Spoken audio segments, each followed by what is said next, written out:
Roll call? Trustee Sewell? Yeah. Stewart? Here. Ball? Present. Gunther? Yes. Supervisor Cox? Here. And we're going to start with the public comment. And before we start, I just want to say that a few of us I know just got back from the empty bowl that was down at the convention center. And the township has taken that over just, I guess, about 2 years ago. And all the money goes to the food pantry. And I think the folks that were there can attest that I think it's probably going to be a record-breaking moneymaker. It's a great crowd. And so I want to thank the help of my staff, Tara and Gabby especially, and we've been putting on a lot of work to get this done. So anyway, but very positive. So we're just showing up just now, yes. We're gonna need to go down there and help clean up later. We'll see. Yeah, I probably will. Okay, public comment, you have up to 5 minutes. Please keep your comments respectful.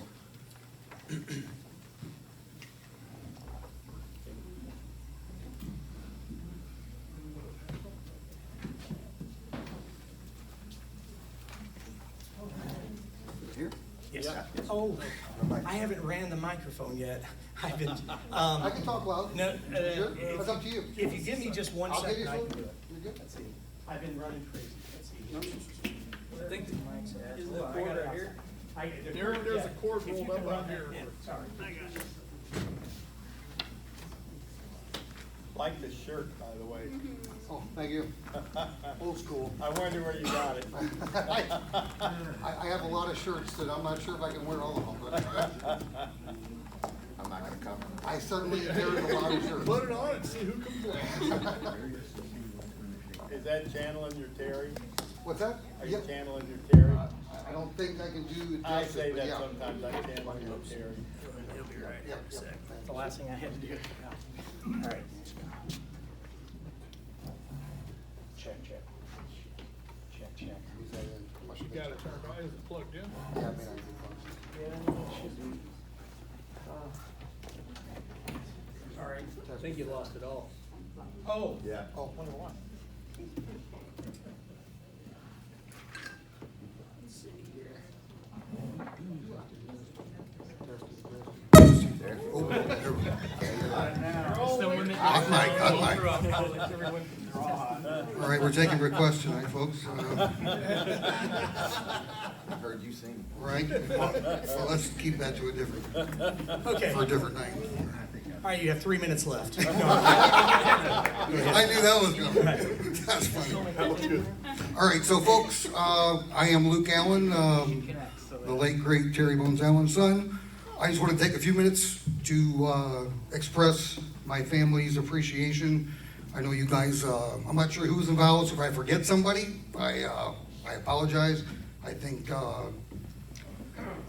there was a few people involved in the lowering the flag of half-staff, so on behalf of my family, I want to express our deepest gratitude for the incredibly touching gesture of lowering our flags at half-staff in honor of my dad, Terry Bones Allen. It meant the world to us and touched our hearts in many ways that the words cannot describe, especially because how our dad loved the community and all of you. It is a testament to the compassion and unity that exists within our towns. I know Maryville had some flags dropped, and I think even Caseyville did. So it was a whole community effort, and we appreciated it. As you know, my dad dedicated his life to serving others and was a man of integrity, courage, and unwavering commitment. Witnessing the flags lowered in his honor not only pays tribute to his selfless service to those in need, but also serves as a reminder of the impact he had on the lives around him. So I think Jim and Matt, I think you guys had some say-so on the flag, so if you did or you didn't, you're getting kudos for that. Anybody else who had a hand in that, we appreciate it. One more quick thing, since my 3 minutes are probably up.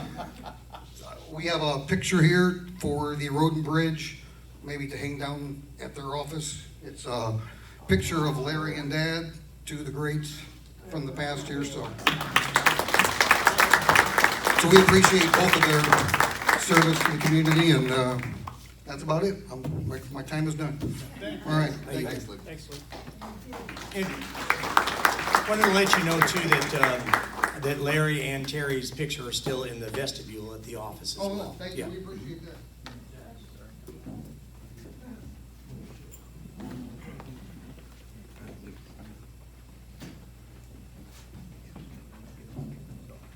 Anybody else? I didn't like to go first.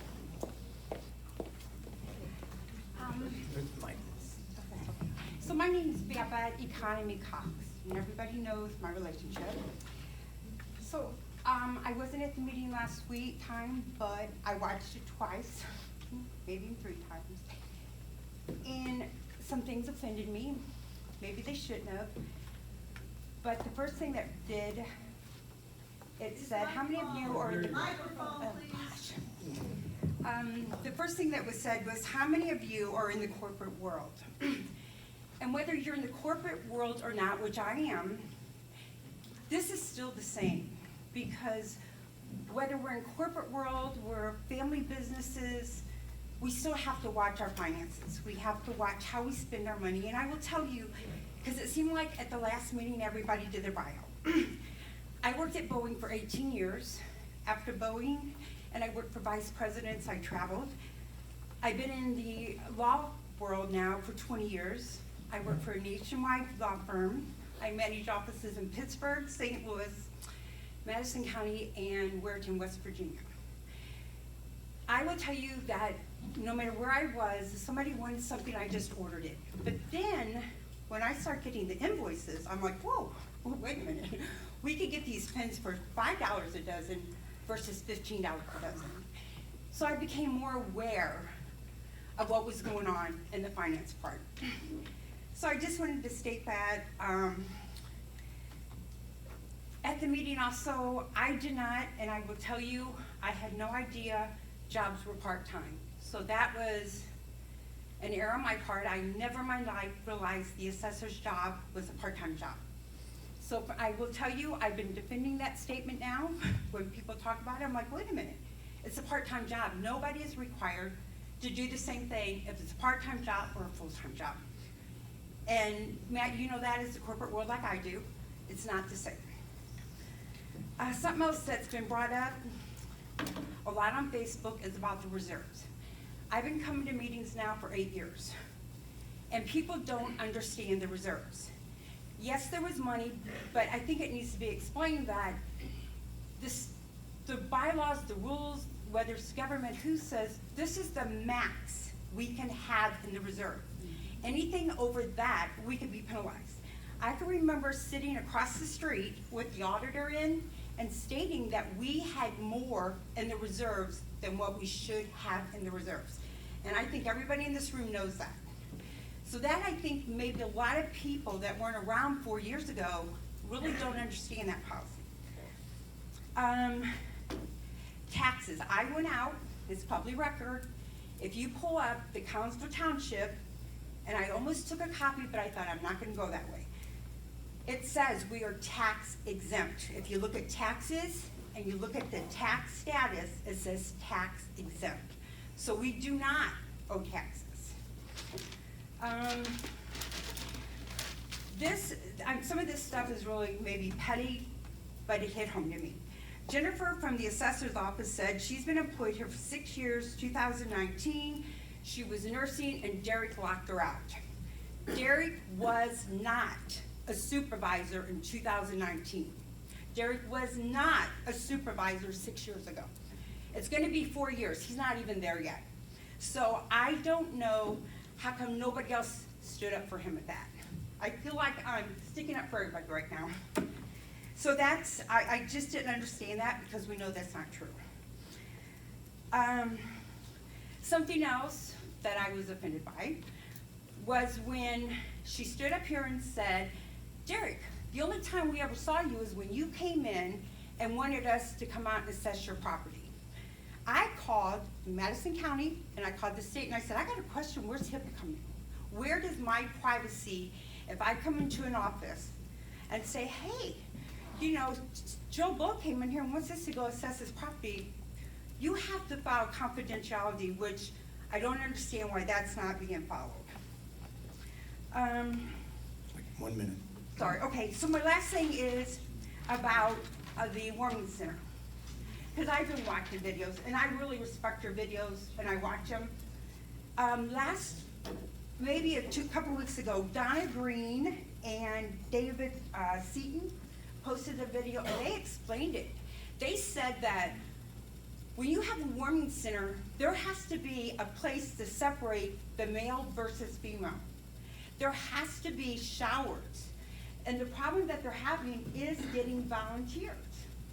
And I was just curious, do you work with them to get more information for the township as well? I mean, I just don't know why we're not working together, it seems like.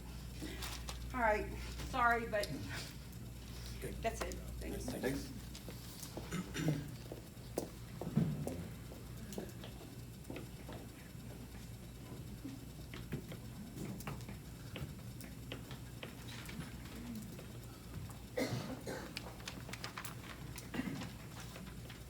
Do I need to say my name? Yes. Okay, I'm Paul Nicolussi. I'm a Collinsville resident. I went to the meeting last month and I just noticed some things. First off is the county assessor's name for some reason was brought up. To the best of my knowledge, nobody contacted Denise Shores in this township besides Derek about the assessment issues we've been having. So this letter is in her words. You can have a copy of it. I can make a copy of it for you. It's no big deal. So I'm gonna read part of it. Since I came here, we have not required the senior to renew every year. It rolls over to the new year just like the general homestead exemption. And it's removed only if the home is sold or the owner moves. The veterans and disabled exemptions have to be reapplied for every year. The only thing that will happen if the property owner doesn't sign up for the exemption. Hang and on they- 1 second, Okay. Paul, I'm sorry. I don't know what's going on. You can cut my mic if you want. Sorry. 4 years. I'm sorry. Start again if you Is like. that good? I'll just pick up where We I might left have off. to do it without mics. Go ahead. All right, I'll just pick up where I left off. It's not necessary. All right, so the veterans and disabled exemptions have to be reapplied for every year. The only thing that will happen if the property owner doesn't sign up for the exemption, I'll try to talk louder now. And they notice it when they get their tax bill, we will do a correction and apply it. She said it's no big deal. It happens even when the reminder card's sent every year, and they readjust it for them. There's no penalty. There's nothing.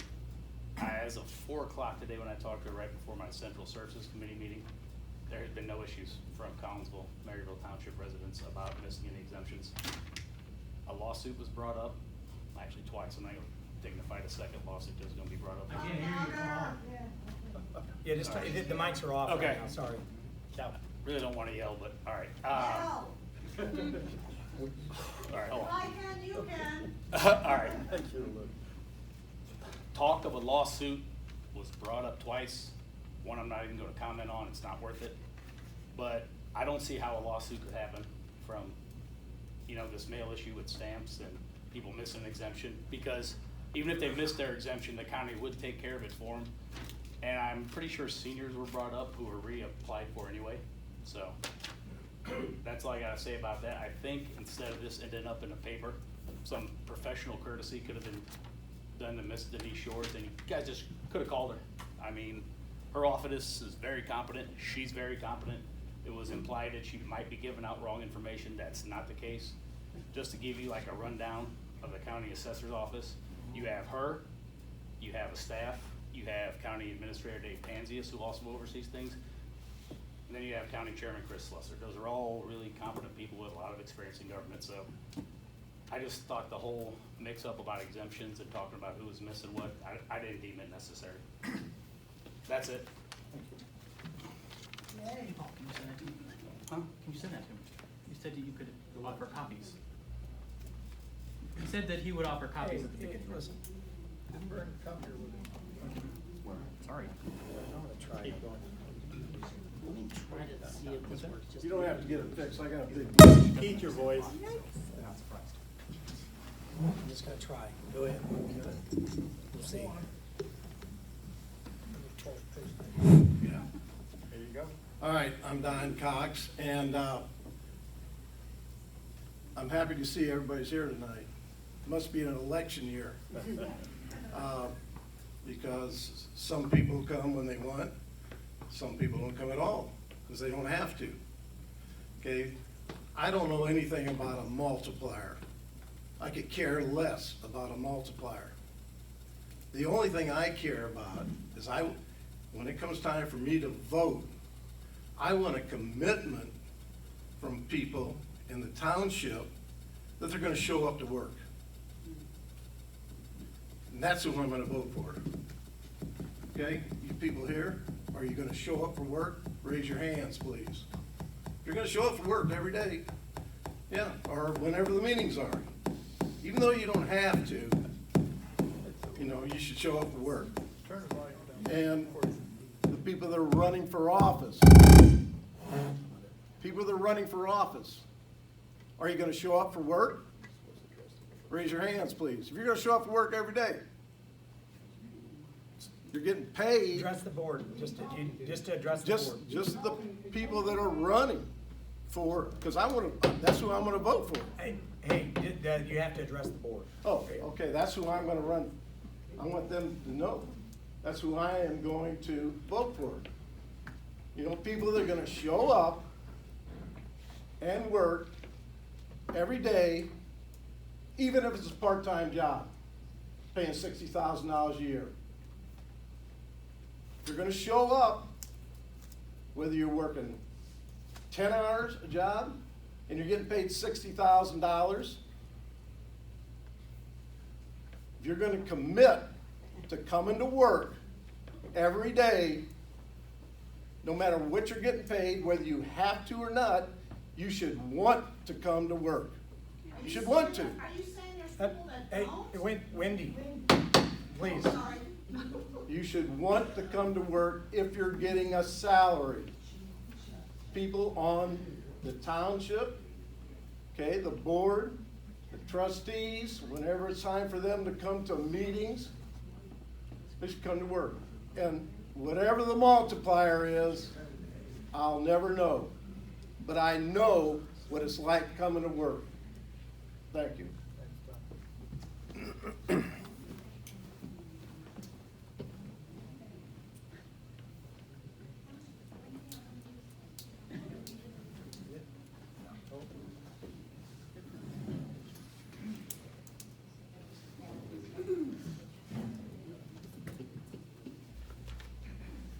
Is it working now?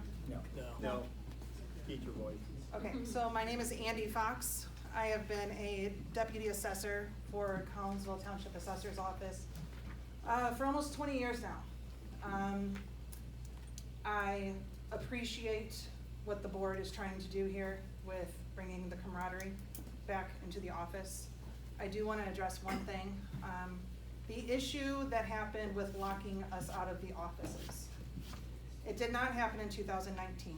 My coworker Jennifer was an employee in 2019. This issue happened in 2021. And we all know this. There was an issue with you, Supervisor Cox, with another employee that is no longer employed at the office. That in turn issue then caused that office to be closed by you. You locked us out. You made us put an alarm on the back door. It then turned my employee to not be able to pump when she needed to in a sanitized place or sanitize her instruments. Okay? So let's drop that part right here. It's already been out. The date has been corrected. It did happen. Are you addressing me? I'm looking at everybody, ma'am. Just talk to the. Oh, okay, because I mean, I only took what was off the video. Hang on. It happened in 2021, and we all know this, okay? Let's also not forget, in 2019, Mr. Cox, when he was a trustee, it was before he was elected, he also met with Gabrielle Kuntz, bumped into her at Home Depot. At that time, she asked him about the time clocks. Is the time clocks issue true? Is that what he wants to do? Well, Mr. Cox says, it's not exactly your office, it's the assessor's office.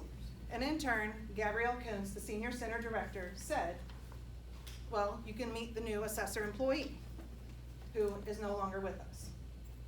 Mr. Cox then turned and said to her, "It's not exactly your office, it's Andy." That's me. I have a signed statement dated by your senior center director, Gabrielle Kims. How do you think that makes everybody in the office feel?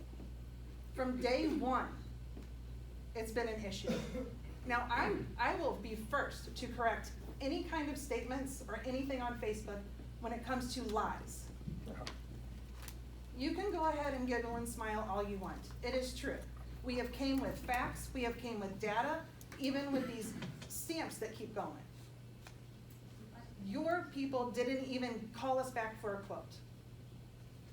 We had 2 other quotes. It's just facts and data all the time. That's what we correct you on. But from the very beginning, when you were elected, it's been nothing but issues. It's been nothing but misconduct on your part. And I would like to know, Clerk Achenbach, when was the last time that any kind of misconduct training has been done by the supervisor or any of the board members, including you? Do we have a date for that? Because I know for a fact that it has to be done every year. It's the IML.org. It is a state statute. I'm not really sure what training you're talking about, but we can talk about it later. I appreciate that. Thank you.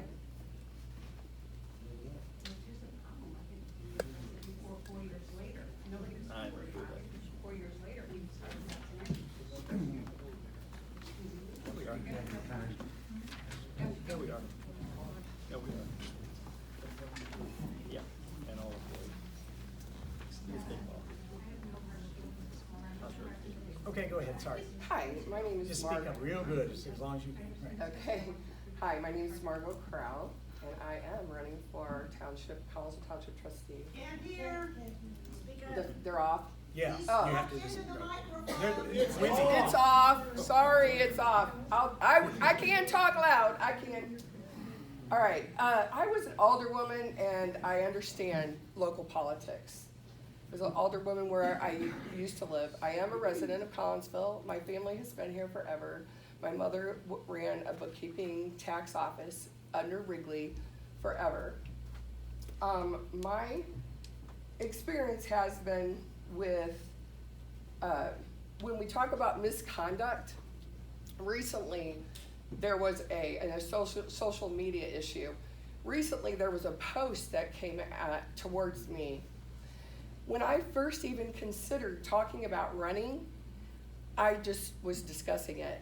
And it came to me that out of the blue said, and it was a family member said, "Are you gonna try to get rid of the assessor's board? Are you gonna try to get rid of the assessor office? Are you part of that?" And I was like, "What are you talking about? My family has a job there." And she goes, "You're my friend and you're gonna try to get rid of that position?"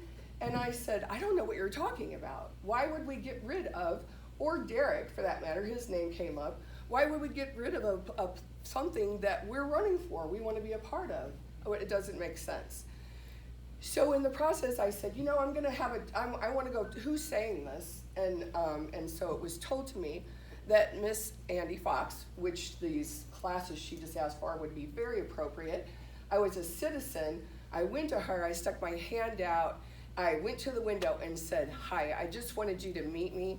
My name is Margot Crowell, and I have no intentions of doing anything of this sort. Why would I have that opportunity?" And she said, "I don't know what you're talking about." And I said a name, and she referred me to Lori in the other office. And I said, "I just wanted you to know that I don't even know you, but I wanted you to know who I was." And that was the end of it. And then I went over and I met Lori, who is in the other office, and I introduced myself. I said, "Hi, I just wanted to introduce myself." So on social media, it was said by Miss Andy, I can read it if you'd like. yes, please, that I confronted her, invited her outside for a fight. She slammed the window on me because of the way I talked to her. From now on, I will bring a witness when I come to the assessor's office, because that was a blatant lie to the public. I have before went to the assessor's office. Mr. Paletti said that we could come to the assessor's office to get help. I was told Go get 3 comparables, pay for an appraisal, and we'll consider what you've got going on. So, again, as an alderwoman, I understand local politics. You have, I have followed this board and all the accomplishments that have been made over the last 4 years. It literally made me sick to hear the untrue things come out of your mouth, Trustee Gunther, last meeting. It's obvious to anyone that this is 100% political to hurt another candidate. I watched your video, and it was great. It's the things you said. The comments you made on social media towards me, you don't know who I am. Shame on you. Shame on you for being a trustee, okay? I sat in this meeting, there was fighting, backbiting, and after you all told him that he should have brought business to you personally, you brought business out that you didn't bring to him personally. Why 4 years later? Why are you pushing all this agenda 4 years later? Now you're saying you're gonna put families in a warming center. I love that you guys wanna help the community. That's what trustees do. That's what we're supposed to do. But you can't put families with people who have mental illness. There's things that have to go, that you have to work on. The township, the way the township has been conducting business, and then ask yourself, why, Trustee Gunther, have you voted yes on everything? On everything this whole time, and now, 3 months before the election, everything's different. Now you're upset, now you wanna change things, now things need to be changed, but you've been okay with everything all this time. The only time you ever voted against the majority of the board was when Supervisor Cox brought up a simple idea on how to save thousands of dollars in the assessor's office on a simple mailing. And this was straightforward. You got 30 seconds, wrap it up. Okay, lastly, I think that we deserve to know what you have gotten accomplished for us, and how have you helped with all the undeniable success? What events have you attended? And this thing that you're wanting to look at, have you, the senior center parking, the free leaf and limb, the tax levy? I've not seen you at a lot of these events, other than like the last minute to get your picture taken. And I don't understand why at this last minute that you wanna attack. Anyway, thank you. More business coming.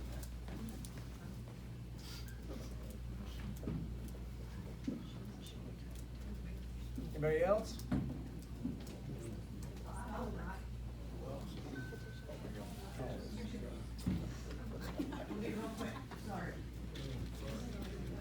My name is Kim Summer and I work in the assessor's office. And Paul did not bring up the senior freeze, which does have to be redone every year, so please don't miss out on that one.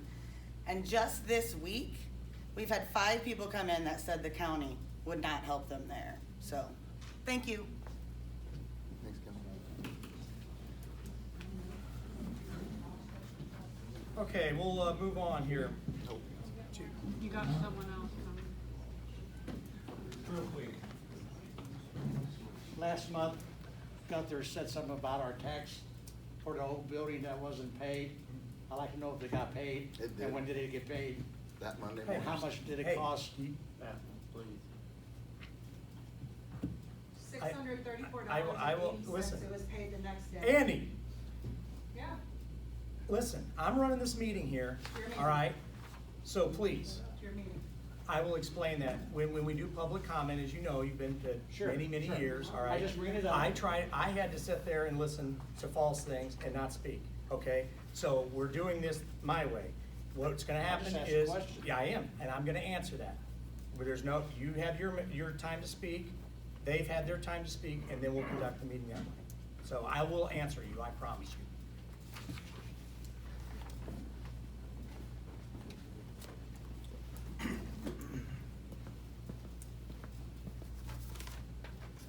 My name is Doug May, Collinsville resident.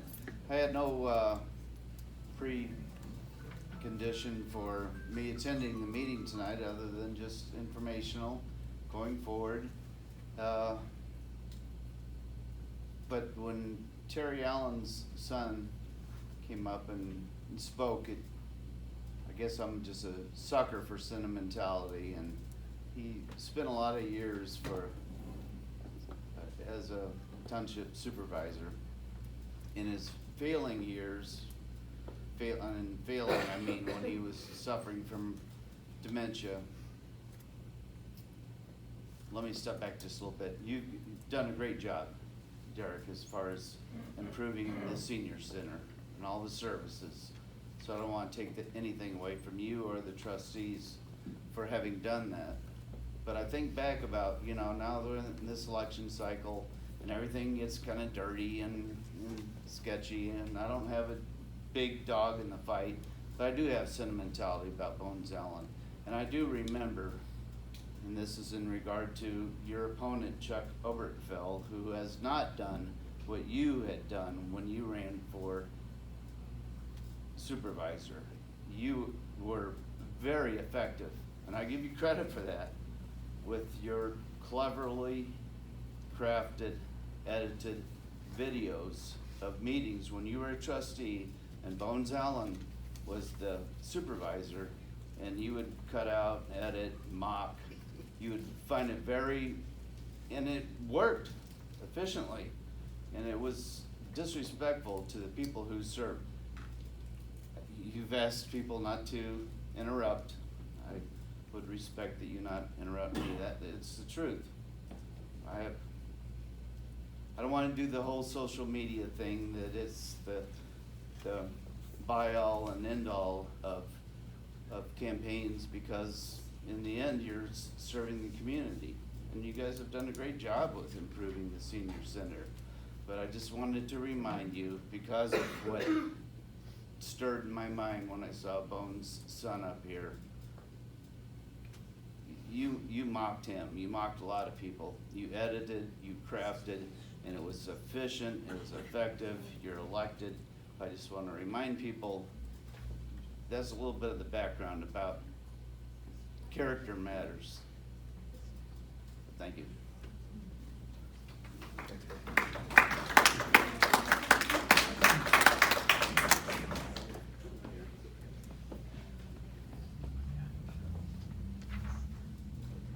All right, I think we can move on. So, old business. Approval of the Collinsville Township social media policy. This is a policy that, all transparency, I got from the city, and wanted to see what theirs was, and we basically mimicked that because they spent a lot of money and time on making sure that it was correct for the city. So I thought if it was good for the city, then it would be good for us. So we turned a lot of the items around, and I know it was sent to our lawyer. And is it ready to go with something you'd be happy with? Well, I think that there were a couple other townships and other municipalities policies that I had reviewed, and then actually trustee Stewart forwarded a couple others. I can't hear you. Well, I apologize. There were a couple other municipalities' policies that I had reviewed just to kind of see what other things would be good to have. I know trustee Gunther at last meeting mentioned TOI, so I went and pulled theirs. And just this afternoon, trustee Stewart forwarded a couple other policies. I had actually looked at 2 or 3 of those just on my own that came up. And I think that maybe there are some things that we could take from there and stick in here and improve on, or take some things out or clarify. But there wasn't really much of a discussion about it before, so if maybe there's some things you guys would like to see, and then we can look at it maybe with a view towards the next meeting. I think so. I'd recommend that we table it so we can put all the pieces together. I think there's some valuable pieces, especially around teeth, accountability and how we handle that. I think that's a prime example. And the reason this was brought up, because it was brought up like it had to happen now, and that was 2 months ago. And so having no policy is still better. Is that correct? I would rather have a thorough policy and vote on one that we all agree with. Okay, so I'll let the city know that theirs is not thorough. Is that All a right. motion to table? Yeah. Do we have a motion to table? Is that a motion, Matt? Yes, it is. Motion to table, please. I'll second. Okay, roll call. Trustee Sewell? Yeah. Stewart? Yes. Ball? Yes. Gunther? Yes. Supervisor Thomas? Yes. Okay, update on the Collinsville Township Solar Project by Helio. And I asked Eric Schultz, who's been with us since the beginning. From now, Helio used to be, or it was Helio, now it's ARC, okay? And I first want to start off with, because there's been some concern on the board that these grants aren't real, that you're not going to get these grants, even though that we all voted for them. Now all of a sudden, they're not real, okay? And so I want to know what document, where we are in the process. Okay. And I want to remind everybody, because most everybody wasn't here when we did this.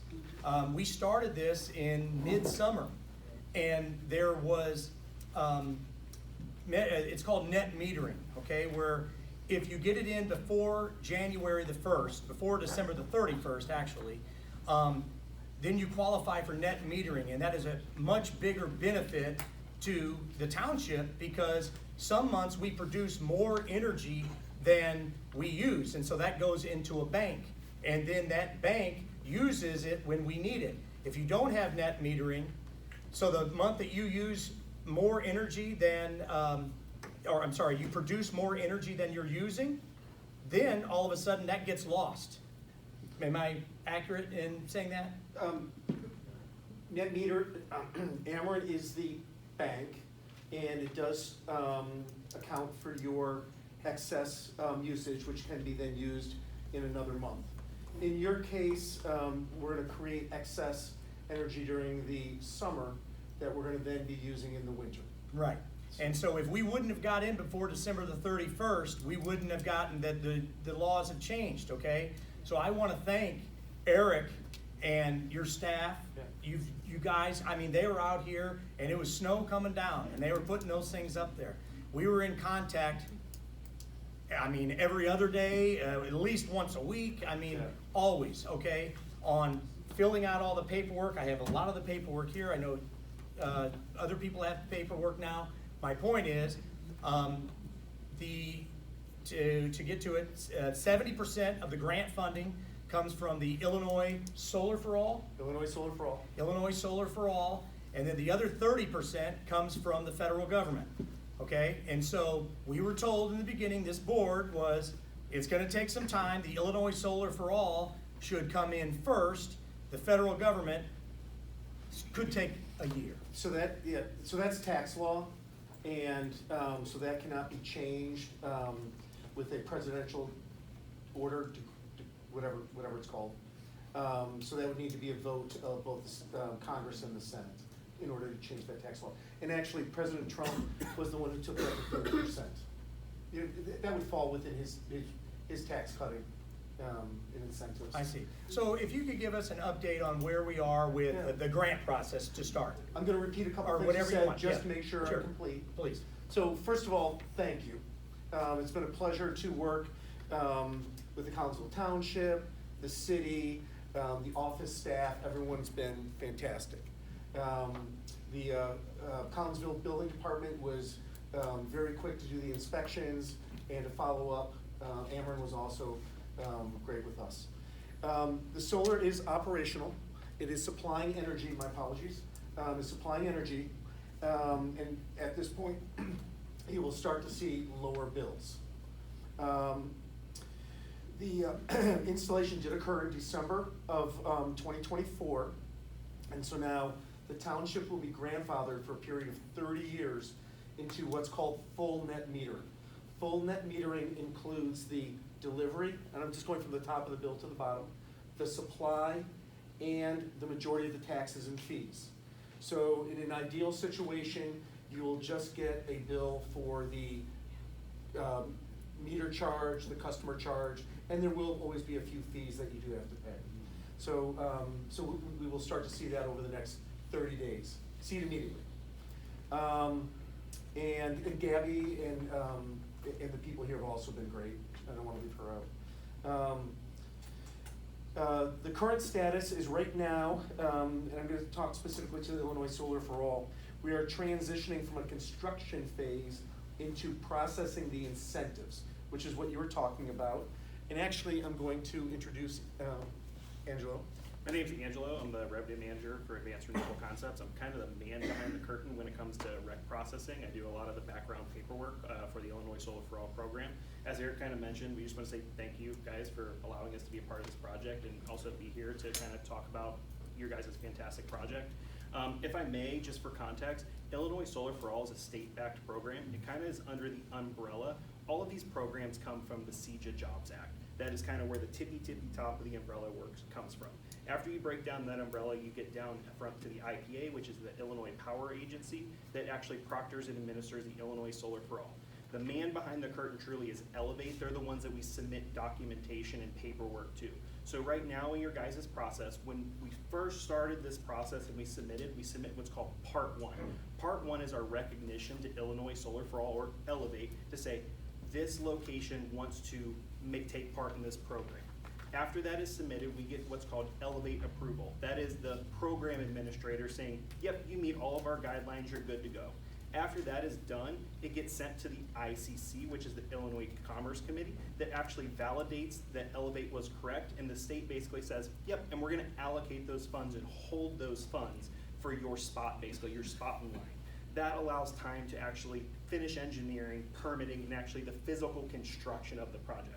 So after ICC approval occurred, we went right into a construction phase. So right now the phase that we're technically in is ICC construction phase, which means we've just brought the system online, we're finalizing all the inspections, and now we submit for what's called Part 2. Part 2 is really our signification to Elevate or Illinois Solar for All that the construction phase is completed and the project is ready for funding at that point.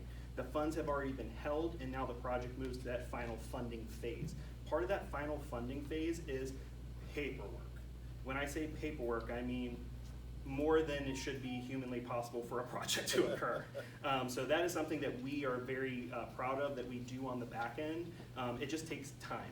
Part of that time-based process is these style of projects also require some officiated documents that we don't actually complete on our own, like certified payrolls that we did, like prevailing wage, and followed all the state rules. That just takes time. Our certified payroll is technically completed. We're waiting for the official stamp that it's done for our final bit of submission.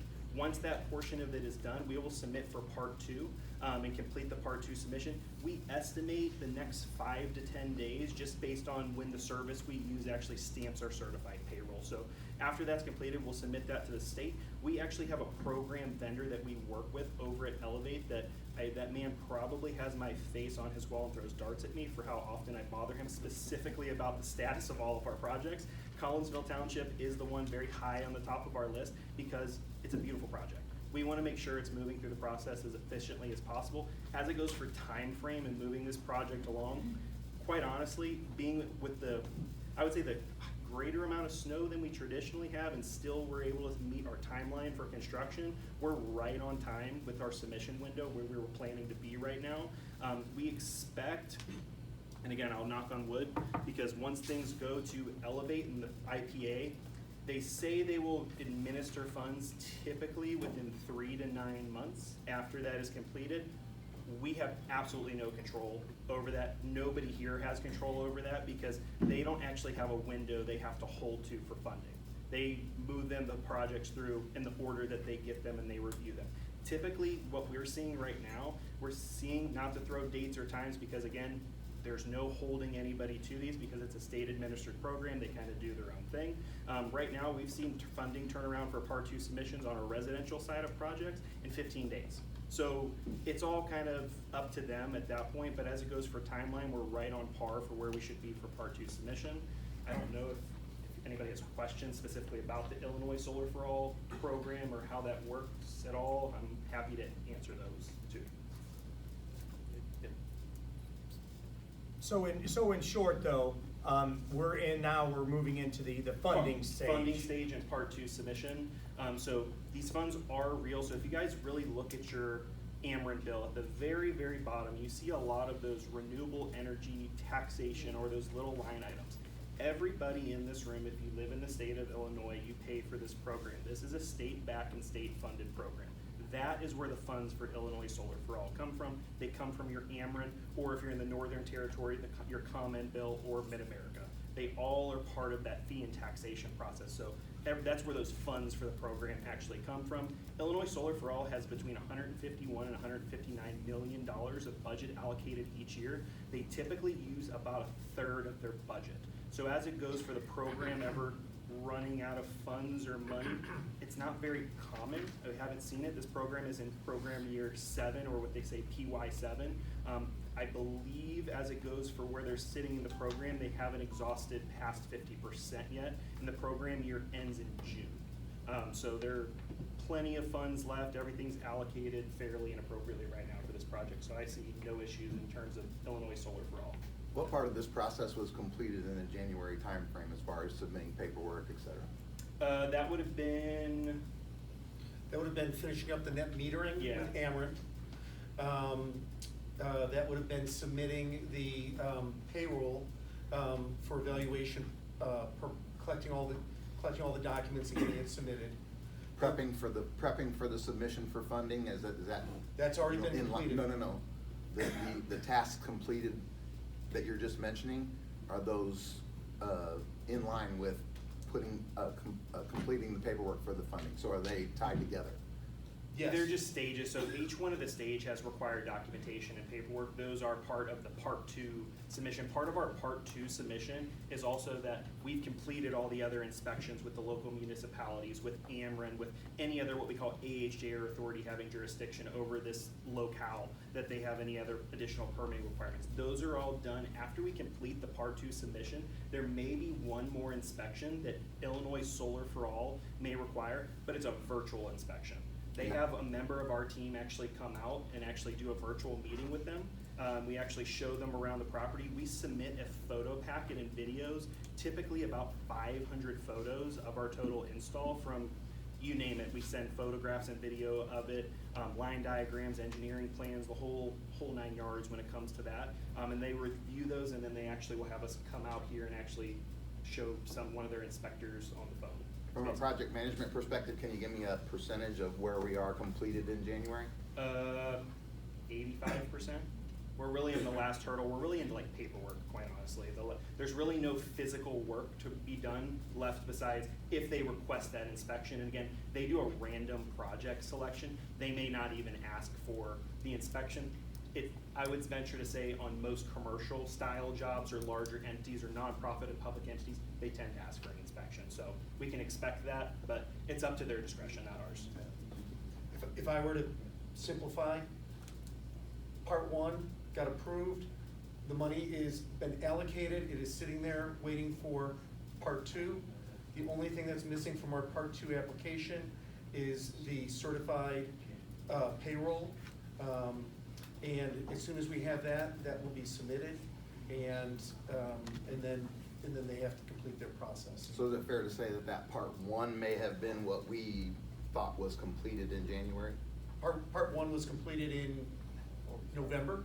We have to have Part 1 and ICC approval before we actually initiate an install, because we would never want to initiate or start an installation phase unless the program has basically said these funds have been allocated, because then we're really playing a game. Right, that was where the fund, or is the project actually approved? We voted on that, that we would move No, forward. I understand. I just wanted to find out what was completed in January. Nope, that was very important to to everything.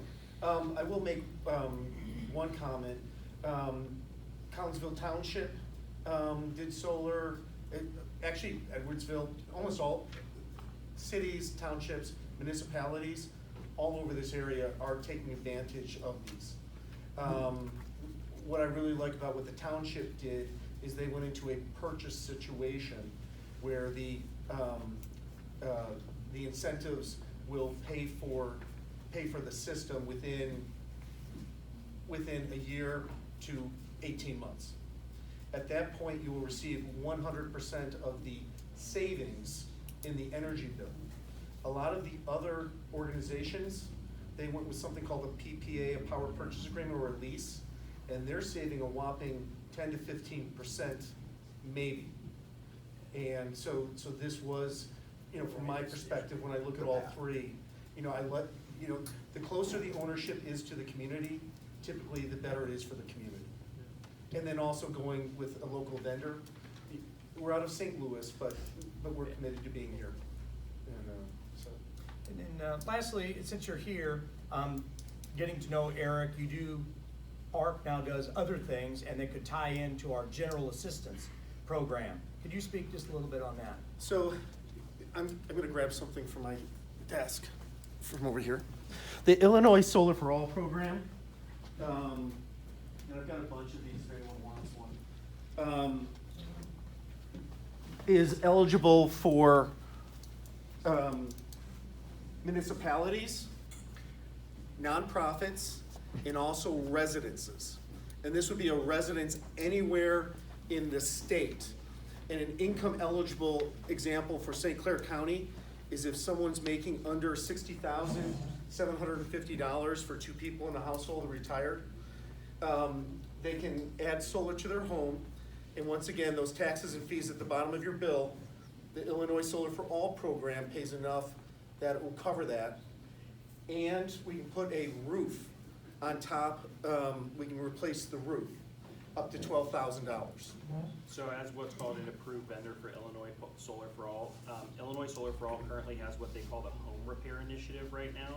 And part of that initiative is removing the barrier for homeowners to be able to go solar and reduce their energy bills. One of the biggest barriers that was identified is people's roof age. A roof is a very expensive home improvement project. We can actually, as an approved vendor, we can actually do a roof value up to $12,000 as part of our incentive process for no additional cost to the homeowner.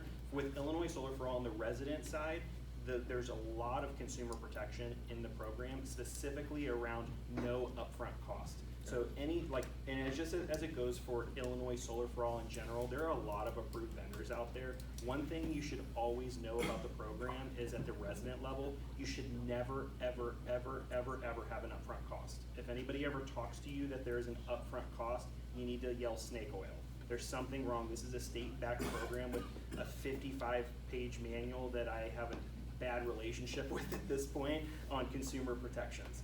The biggest tenet of that is no upfront cost, and that is to protect the consumer, reduce the energy bill, and also us as a company and as a team. One of the things why we value the home repair initiative with the roofs is because it lets people stay in their home. Sometimes when people's roof goes bad and their energy bills get high, that may be the decision of, can mom or dad stay in their house? Can somebody stay in their home? Because you may not have the $10,000, $12,000, $14,000 to replace a roof, or you have a $400 or $500 a month electric bill. Even if that bill can be reduced by $100 a month, that may be the difference between a community member staying in their home and not. There's also an Ameren program which will insulate, air seal, and potentially replace your heating and air conditioning. But my apologies, we dragged on there. To answer your question, the township as one of their 3 primary goals is assistance. And right now they're doing LIHEAP. If someone qualifies for LIHEAP, they will qualify for the Illinois Solar for All. They will qualify for the Illinois energy efficiency. And effectively, we can stabilize that household because now they have a new roof, now they have new heating and air conditioning, and it's been insulated properly. So if someone's in that income eligible position, they will be able to, once again, stabilize the house, reduce the bills. And then from the township perspective, the city perspective, the housing stock stay in better shape. Yes. So. Well, I want to thank you guys for coming out, and I look forward to working with you on that. Okay. And moving forward. And if you could stick around, and just in case if there's any questions about, because that's a big portion of our grant money. With the board's permission, I would like to drop off information to Tara and the people in the office, so that when people come in, they can get that. Yes, absolutely. For the if they're LIHEAP and they're already qualified for that, that's great. Thank you very much, everyone. Thank you guys for your time. Thanks, man.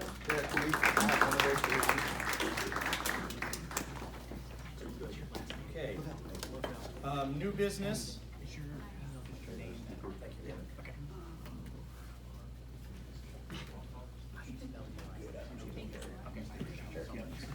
We have three things under new business. The first one is the approval of the resolution in support of homework, helps, and hoops. It's a program that St. John puts on every summer, and it's a great program. I know that, Jim, you're volunteering there almost every day. I've been there several times, and it really makes a big difference in the community for a lot of kids in our community. They depend on school, not just for learning, but for just a good meal. And so during the summer, when there's no school, sometimes they're missing out on a meal. And so that's what the township provides, is the help for the meals and things like that through the summertime. And what was our amount last year, Jim? Same thing, 4,000? This is just a check we're writing. Yes, and it'll be after April 1st, because last year we did it in April, so we'll want to wait till the next Yeah. fiscal year. So it'll be after April, and we'll write the check. Yeah, and just to be clear, when I started here, there was never a budget for youth programs or senior programs. There's now 2 budgets for those, one for senior programs, one for youth programs, and so this will come out of the youth program. I'll make a motion to approve 25R02. I second that. Very good. Okay, roll call? Trustee Stewart? Yes. Ball? Yes. Gunther? Yes. Sewell? Yes. Supervisor Cox? Yes. Next is the approval of the resolution opposing the township consolidation. We got some information on this. Maybe, Jim, if you'd like to. Yes, we've been asked to pass this resolution by the township officials of Illinois. I think most people, this has been talked about for several years. There has been a movement in the state of Illinois by some groups to eliminate the township form of government. That's why we had to do the decennial thing, to show that we are working together and we are doing our best to control costs, which we are. And right now, this immediately wouldn't affect it if this was passed in the state legislature, because they're initially looking at counties with populations of less than 50,000, and Madison County exceeds 250,000. So this is a resolution that was supplied to us by the officials of Illinois, which they've sent to all townships, and they're asking us to approve this resolution. They've also asked us to approve a very, very similar resolution April 8th at our annual town meeting. So to have our town electors also say that we don't want to see township government eliminated and consolidated. The consolidation part is to consolidate us into county government. Any questions? Motions? I just want to say, I like this because consolidating, the county equipment is all parked where, okay? And they're gonna drive all the way down here with it. How much gas are we gonna use trying to service here from up there? Where ours equipment is right here, parked down there on 157. That's the biggest thing, I think, to me, is you can't service everywhere from a central location. And that's part of what the township roads and bridges is all about, is decentralization. And the other thing about township government is, so long as there is any unincorporated areas, only when you have the city completely overlap the township can you even remove that level of government. And it's happened in a few places, but it's not happening here. There's so many people around us that don't want to be annexed into Maryville or Collinsville. Yeah, we gotta vote. I would like to add to that. So, I've been here for 8 years, and the question that I would always get from citizens is, well, I pay for township taxes, what do I get? Okay, and if you're in the city, yeah, you're wondering. So one of our first big things that we did was a leaf and limb pickup. Yep. And I know, Doug, you were here at that meeting, and now your leaf and limbs are getting picked up twice a year for free, all right? The other thing that needs to be mentioned, that not like many governments, the township has, at least this township, has 0 debt, not a single penny, all right? We actually make investment income, okay, on interest, on CDs and things like that. So we don't have any debt. We already have the equipment. We have this beautiful building. We have now a nice parking lot. We're trying to add services for those that live in the city that weren't getting them before. Now you can point to, well, that's a place that I go get my taxes done for free. The township does that. This is a place where I get my leaf and limbs picked up for free. The township does that. Kathy's department's always helping out.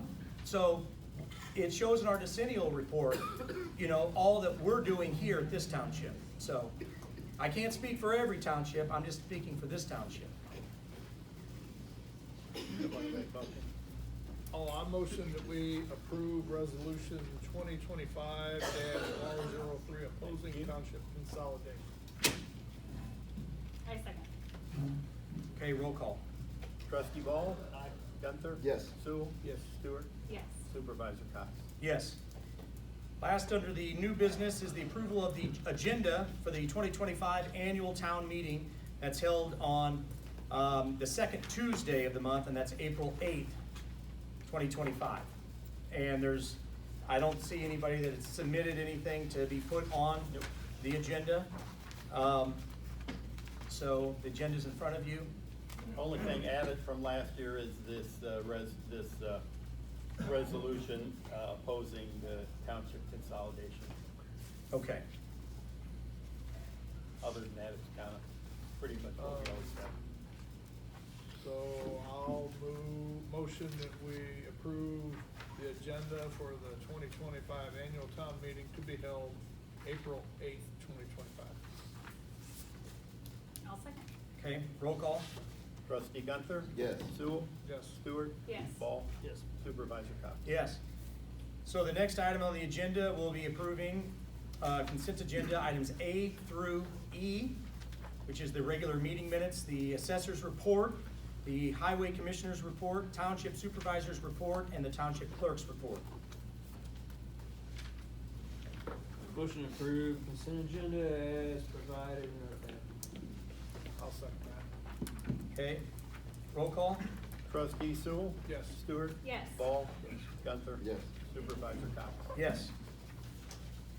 Okay, the approval of bills, we'll start with the general assistance, or I'll let you take a look. No problem. General assistance, last month, we had expenditures of $1,804.24. I motion to approve. Second. No questions, roll call? Trustee Stewart? Yes. Ball? Yes. Gunther? Yes. Sewell? Yes. Supervisor Cox? Yes. Under road and bridge, we had expenditures for the month of $124,142.71. Motion to approve. I'll second it. Okay, roll call? Trustee Stewart? Yes. Ball? Yes. Gunther? Yes. Sewell? Yes. Supervisor Cox? Yes. There were no expenditures in road and bridge equipment fund. In the town fund, we had expenditures of $96,831.22. And in that account, this is the way I'll be able to answer one of the questions about the tax bill, okay, that keeps coming up. So, what it was, when we bought the lot next door that I was trying to get for 4 years, finally got it. When at closing, they give a credit to the township for the taxes that are going to be paid, okay? When I went up to the county to file the tax exemption to let them know that the township doesn't pay taxes and all that, they said, oh yeah, so they're looking around, they found it, and they said, yes, this is what it was for, but here's what it is. When the first time I went up to file those exemptions, they said, listen, you are going to get a bill, ignore that bill because you're tax exempt.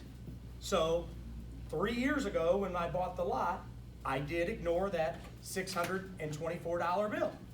The first time I heard about it again was from Trustee Gunther, all right? I don't know how long Trustee Gunther knew about this bill, okay? I really wish that I would have been informed that, hey, we have a bill, again, of the credit, that we were given a credit, then we have to pay that credit back, all right? So I went up there, when I found out. It's on the website. I went up there, listen, when I went up there, I found out, when you told me, I went up there and I did the correct thing and talked to them, and I have a letter here and the documentation that shows we paid 0 penalty, 0 interest, 0 nothing. 3 years So later, if you want to be really accurate, we actually made interest on the money for 3 years. And they said, and what they said was, what they said was that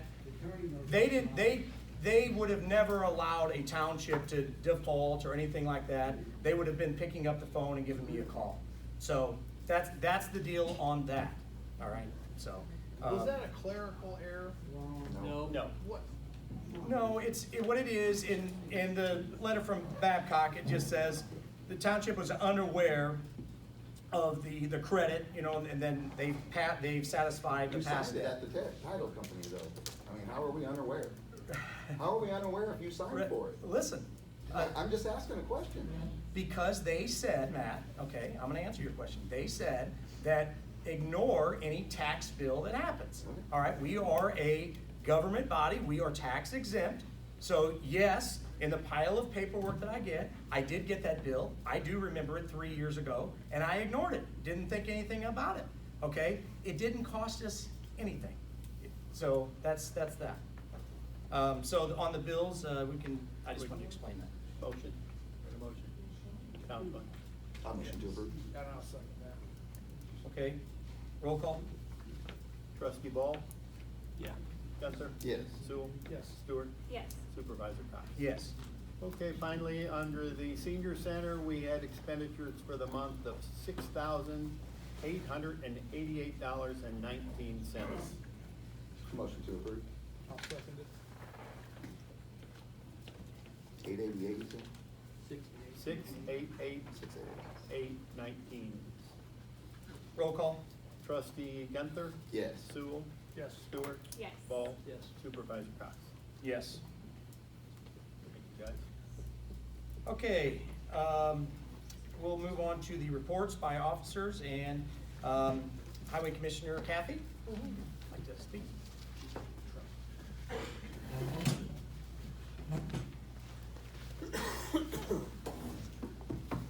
Just to add a little bit about the consolidation of townships, one of the things that people don't realize, in Madison County alone, Madison County townships take care of over 780 miles of road.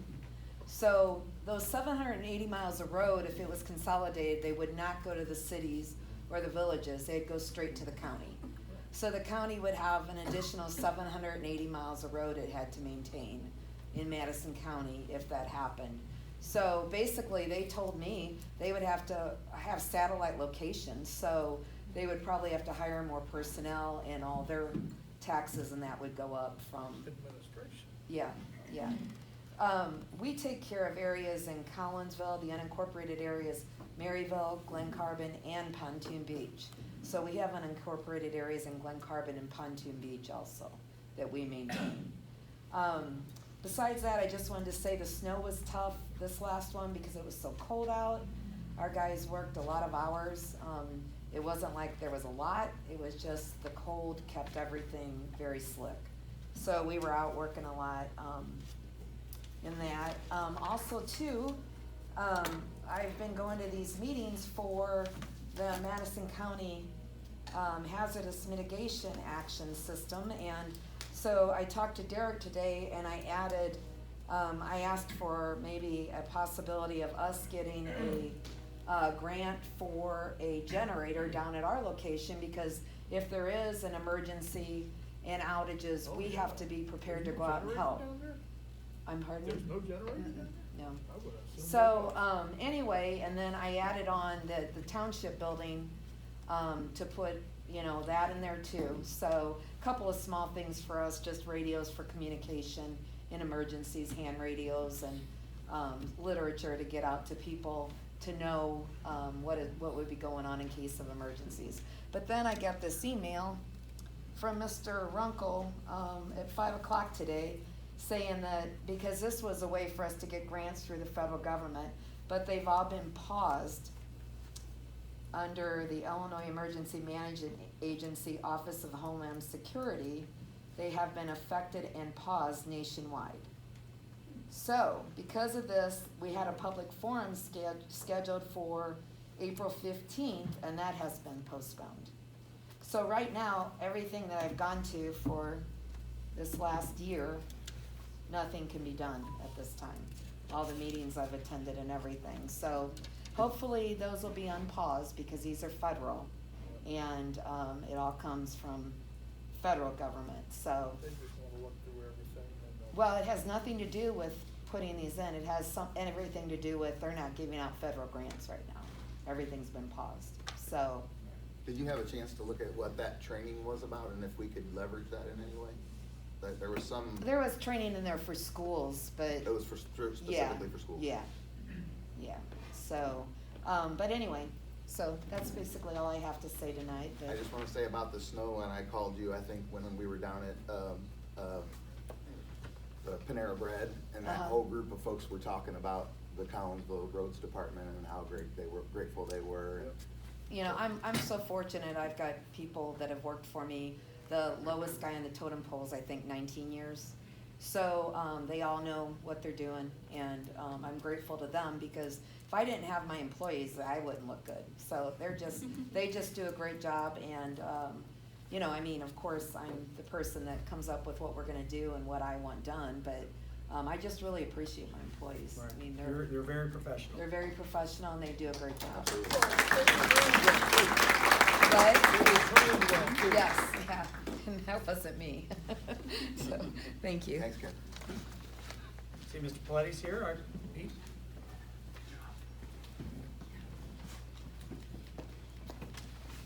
I'll make this short and sweet. It's been a long day. I've been at a funeral all day, so. First of all, what we're doing is we've got a stack of deeds from the county that they don't have enough personnel to get it done. Despite what everybody seems to think, they don't have enough people up to do the work of our job by far. So we're making those changes, getting those deeds on the record where they're supposed to be. Second thing we're doing is working on our, what we call the 2025 books, putting on new assessments, reassessment, that we're the only township in the county that's on schedule to do the quadrennial. That's a requirement of the state of Illinois. Every property has to be looked at, photographed, visited every 4 years. We're the only one on schedule to do that. Waiting on, we got some people coming in yet for, we're gonna have them for quite a while yet, for filling out their homestead forms and the different forms that we need filled out that was brought up last time.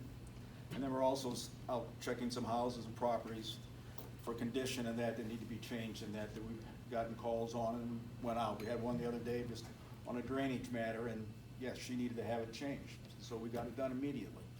I'm proud to say we only had 3 complaints that went to the board of review last year. Years ago, we didn't have a staff, wasn't large enough, we had 300, 400, 700. And if you wanna know what's gonna happen if one of those happens, I will tell you what the first thing you're gonna get out of an office that doesn't have a staff, like we do at a lot of these places, and I can name a few, but I will not. They'll tell you, here's your form, go to the board of review. You'll need to hire an appraiser. They'll have to testify for you at the board of review. You can figure probably at least $1,000 just to do that and maybe not even get anywhere. Come to us, it's all free. So, and we will take care of it, believe me. Thank you. I got a couple questions, Pete, since you're here. Because you sent a letter out, and it was claiming that, so the number that had been looked into was the budget of the Edwardsville Township Assessor's Office. I think we Let went me through finish, before. let me finish and I'll let you. So, their budget compared to our budget, and we've talked about this before, because Edwardsville has nearly the same amount of parcels to be assessed as the Collinsville Township does, okay? 16,000 some odd parcels. So the Edwardsville budget of their office is $234,000, that includes the assessor. Where our budget is $564,000. You had sent out a letter explaining why that doesn't matter, why we spend more than double what Edwardsville does. Very simple. And maybe I can understand it. Very simple. Look at the number of parcels that were actually changed, that were reassessed. Take a look at what they got. 400 or 500, we're at 4,000. That's doing our job. We gotta run 4,000 plus a year to cover this county or our township. They need to run 4,000 plus, but they're not. They're chasing sales. That means they take on the sale that has sold, raise it. Does that sound nice? That sounds nice at first, but what happens eventually is you will have incredible multipliers, you will have problems, you'll have the key thing here is we work, unlike anybody else, we work to equity. That's what the state Supreme Court ruled in a case. Equity is more important than 33 1/3. So when I do a reassessment, unlike anybody else, I don't care about 33 1/3. I care about equity and getting there, just what the state Supreme Court said to do.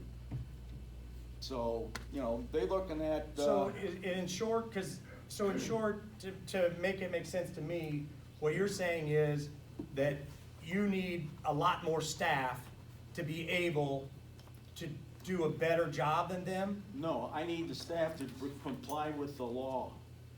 Are you saying that the Edwardsville Township does not comply with the law? If they're not, they are required to, in fact, cover all 16,000 parcels and look at every one of them. I don't know what they do, but they're only changing 400 or 500 or 600, whatever they got. 605. 605. Average.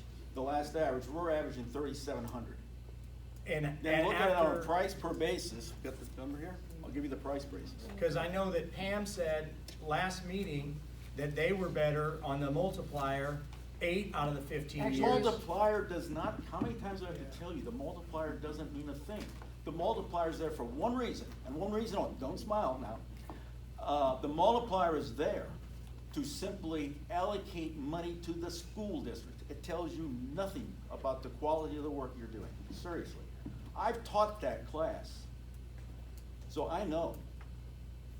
So the cost per change for our township, for every assessment we change, is $153. For Edwardsville, it's $391. We're a lot cheaper. And stop and think about that a second.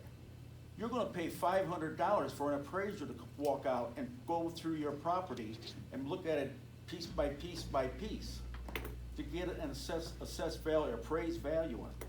They're almost charging as much to do their changes on the ones they change as what an appraiser would be doing going out through their house. I don't think that's very efficient. Sorry. I got a question. So I'm trying to figure out, all these changes that we do they add revenue somehow? Not necessarily. Okay. We bring them to what we consider the last median assessment, which, so we lower some, we raise some. Okay. So probably it's gonna about even out. And that's what Alright, so they don't add revenue, but they add expense. They're not adding expense. Where do you get the expense? We're over at? double than Edwardsville. What are you supposed to do? You're supposed to comply with the law. You tell me to break the law now, Mr. No, Collins? no, absolutely not. What I'm saying is to be more efficient. They are more efficient if they're not doing their job right. They're gonna say that they're not breaking the law and they are doing their job right. If I were to get them in here, But you know what? I wouldn't wanna be in their place. Right, but I was just trying to figure out if everybody else understood it, maybe I didn't, but why we're more than double, in cost. But, it was mentioned about the multiplier. Who cares about the multiplier? Just about, and for everybody to understand, all right? Every elected official in the country, to my knowledge, once you're elected, your boss is the taxpayers or the citizens. That's your boss, okay?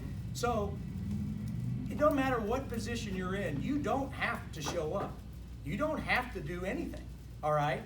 And then every 4 years or 2 years or whatever, then it's up to the public to decide, is that the representative that I want?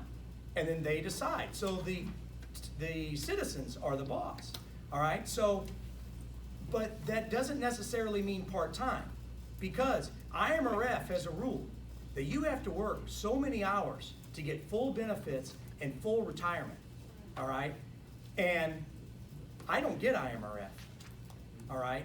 So I'm just saying that because, So that's why you're not there. what's that? That's why you're not. No, I am there. Right, I am there. What I'm saying is, I'm asking you, because you said it's always been a part-time job. When did it become a part-time job? Or was it always a part-time job? It was a part-time job before I ever came on board. So since 70, 77. okay, So, actually, before that. okay.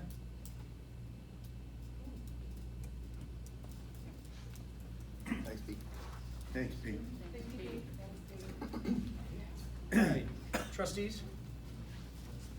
Mine's long. Let him go. Go ahead. What a surprise.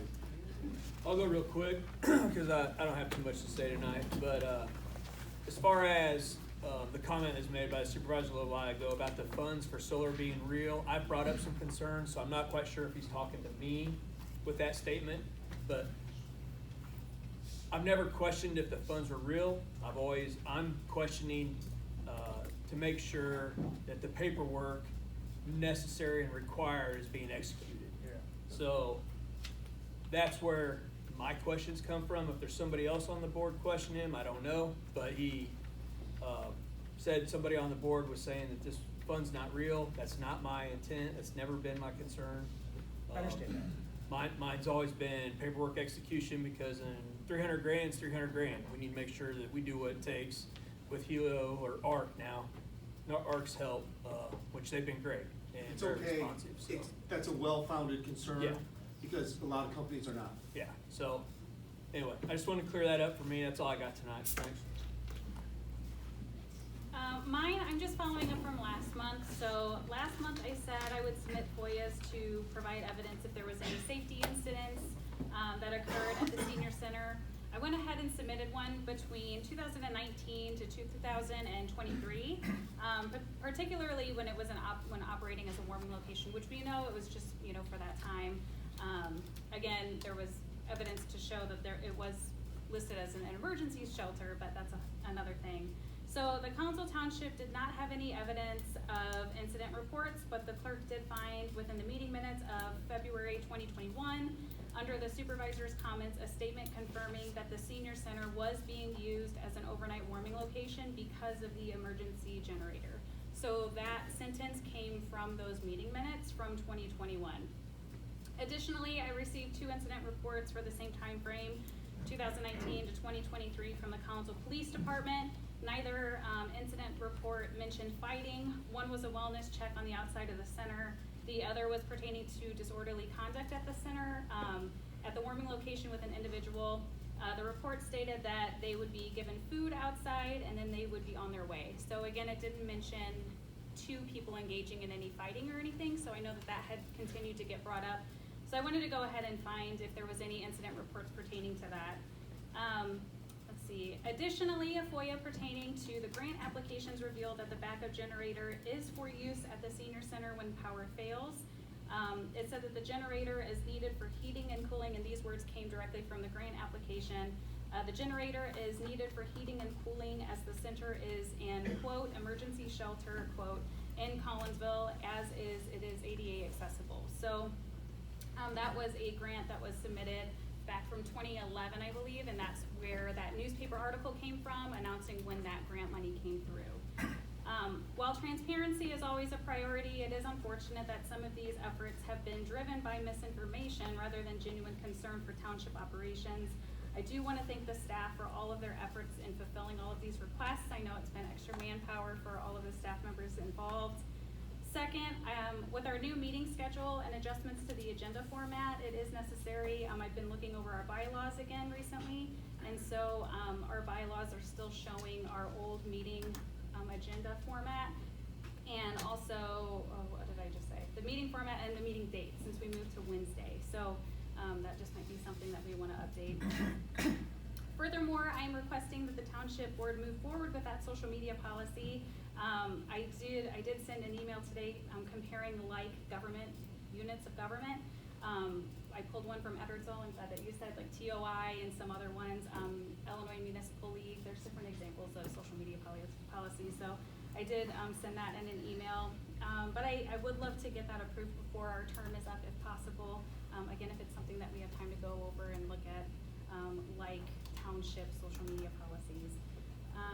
Additionally, we need to approve a trustee code of conduct policy to reinforce the ethical standards and responsibilities expected of all board members. I sent an email to everyone this afternoon that contained examples and/or drafts of said policies. Both policies are essential in maintaining accountability and professionalism in our roles, and I would like the board to vote on them again by the end of our term if we can. Lastly, I want to express my deep disappointment in the recent character attacks of sitting members of this board that have been circulating online. These attacks are not only unprofessional, but completely unacceptable. We were elected to serve our community with integrity and respect, and engaging or perpetuating personal attacks does nothing to benefit the residents we represent. I continue to receive screenshots and photos of these public attacks online. Screenshots of 2 of those attacks are included with my statement. Thank you to all the residents for attending tonight's board meeting, watching online, and staying informed about the important matters impacting our community. Your engagement and participation are essential in good governance. Thank you, everyone. Thanks, sir. And since you mentioned misinformation about the senior center, because I'd love to clear that up here at the meeting, you were talking about the fight that we were told about that happened. You weren't at that meeting. Everybody else was. I think he just left. That's the first time I found out about it, okay? So somebody who was here, that's what they said. Is there any other misinformation that you're speaking of? There were comments made online about fights and other, like, damages. I think there was another comment made about damages done to the center when it was a warming location. Right. So I'm just trying to address comments that keep coming up online of, Right. Is there any documentation to prove any of that? Right, because again, that was before we took over, all right, the building was closed. The gentleman, that I trust, that he's here always helping, he's the one that provided that information, okay? And when I first started talking with our chef, she told me straight to my face that things were broken. So that's all I'm going on. We had an old director that didn't keep the books and things like that. We wouldn't have the police report, and so. But Ashley got it, right? How'd you get it? The police report? Yeah. I FOIA'd the police. FOIA'd the police report. So I mean, Right. we could have gotten that information No. 4 years ago. What I'm saying is that, and we'll get to this because I'm sure it's gonna come up, but when you FOIA something, if it's something that I don't have it, okay? That you FOIA the people that have it. So that's how it works. All right. Good. Yeah. Give me just a second.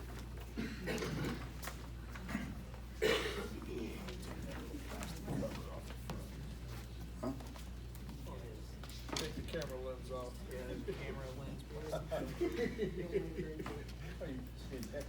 That's why it was blurry, Robbie.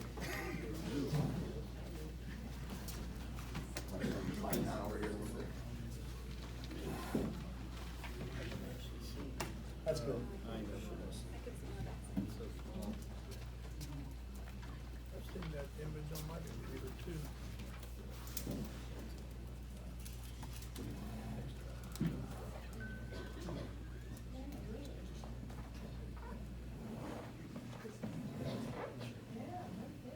Okay, while I'm setting this up and getting ready, let me address, I guess, a couple things to start.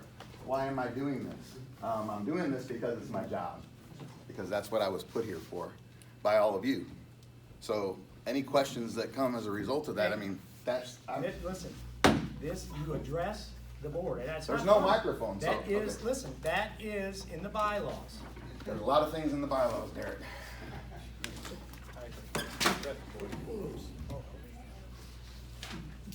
All right.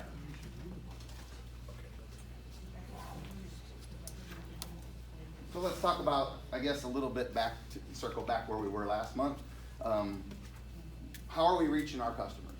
How are we making sure that services are getting delivered to all of the customers in this community? Not just the 150 that walk through this door every month. How are we touching everyone else? How are we measuring it? Are we measuring the ad spend? Do we know that it's reaching seniors other than a couple of the coupons that walk through the door? How are we measuring it?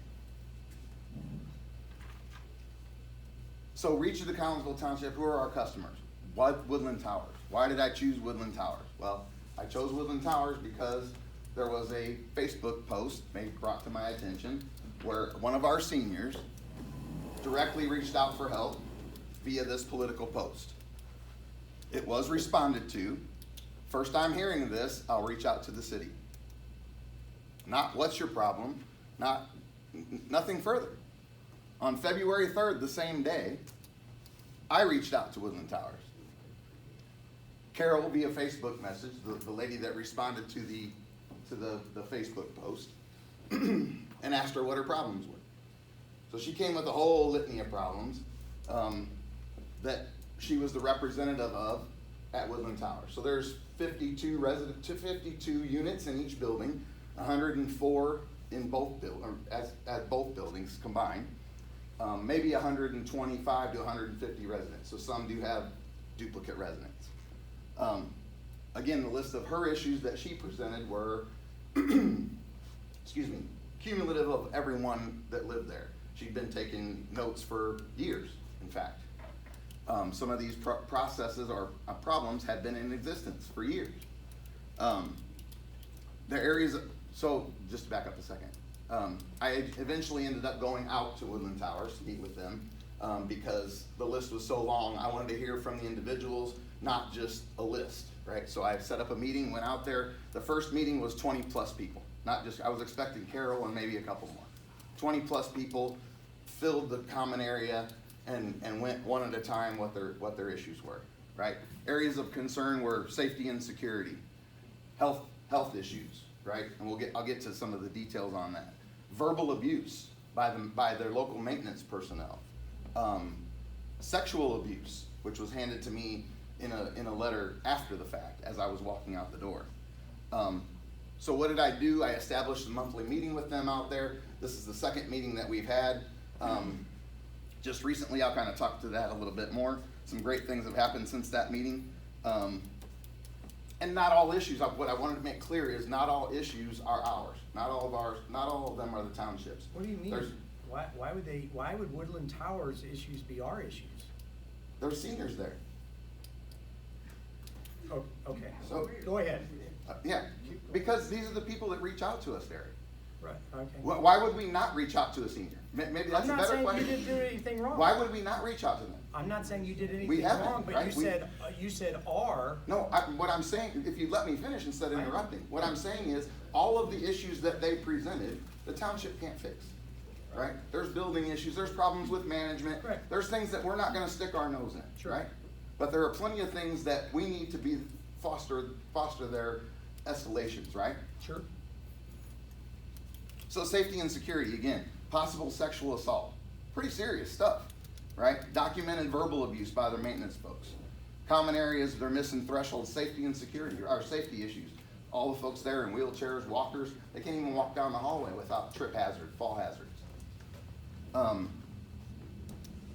Residents, some of them didn't have ceilings when they even moved in, right? So how did that place get inspected without a ceiling? Again, these are just problems that they brought, not necessarily something that we can fix, but can we put them in touch with the folks that can help them, right? Can I mention just real quick? No. Well, that's the city's job. Yeah, I was just. And I've talked to Derek Jackson. That is the city's I job. met with Derek Jackson. They do all the code stuff. We don't do code. I talked with Derek Jackson. I'm well aware. Health and wellness, right? Mold everywhere. Continual sewage backup in their toilets and just living conditions, right? They have a ADA, the only ADA accessible bathroom on their main common floor had been out of service since October. Okay, what did I do? What could I do? Right, go there and listen to them first of all. I made a phone call to the ownership group in New York. Never got in touch with them. Left 2 voice messages. They never returned my call. However, work started getting done. Within a couple weeks, a bathroom that was in complete disrepair was fixed in a matter of 2 weeks after that phone call. One simple phone call. I didn't talk to anybody. I didn't do anything other than go listen to them and make a phone call. reach, again, what's the goodness of this? So, some greatness that came out of it was they went on their first Volkswagen trip. When I walked into that place, the seniors looked at me and said, are we able to use that? Are we allowed to use that bus? And I said, absolutely. I'm gonna make sure it happened. Came back and talked to Tara and Gabby and Kelly. They made it happen. And you know who they had to talk to make that happen too. Okay. But why didn't you do it ahead of time, is what I'm getting at. Right. So Patty took all 14 of them to Ravenelli's. They had a great time. They ended up buying her lunch. They have a regular trip set up twice a month, tentatively. They didn't think they'd use it that much, but when they came back from the first trip, they were so excited. They got 14 folks go on the trip, and one of the quotes was, they never get the guys to go with them, and this time they ended up getting 4 or 5 guys to go, so they were pretty happy about that as well. Again, Gabby, Tara, Kelly, thanks so much for what they've done. The other part of that is the pieces that, I just happened upon this, right? I can't fix everything. Gabby, the folks that are responsible for it and are the subject matter experts are the ones that are now in charge, right? So Gabby and Tara are gonna go next month's meeting, and then I'll turn that off over to them, right? They're the ones that should be in charge of, getting them tax. All of the things that we're offering here should be offered there as well. And not just Woodland Towers. We have how many other pockets of seniors that aren't getting this communication, that aren't getting this reach? Here's 125 of them that have never heard of this place. I will stay engaged with them as we move through this process. I had a meeting talk with Derek Jackson yesterday morning, and again this afternoon at the Empty Bowl, and he's already gotten some information for me, so making some great progress there. Again, making great progress on something that took a couple hours. So that's what I mean when I'm talking about reach. We need to be doing a better job of getting in touch with the folks that just can't make it through the door. So now we're going to go on to some financial. And again, why am I doing this? Look, I don't have like a whole bunch of extra free time where I just said, let me check out the township financials. This is something that we signed up to do. A reminder was set to me related to our campaign 4 years ago, right? And so I went back to my notes. What did we look at then versus what we accomplished? Well, one of the things that was glaring was the 21 bank accounts that we had. So I wanted to look at why does the township have 21 bank accounts? So the first thing, and one of the largest bank accounts, $1.8 million sitting in a permanent road fund, was Kathy's. So I went to talk to Kathy. Kathy said, I don't know, I don't have any responsibility there. I don't see those financials. So it made me want to go back, and I know a lot of folks here don't understand who's responsible for what.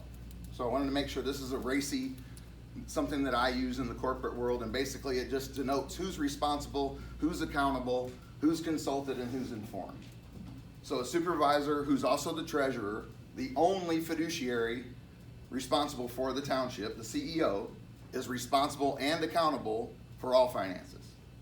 The clerk, accountable, but with a note that it's basically for the purposes of business continuity and to attest to the primary signature.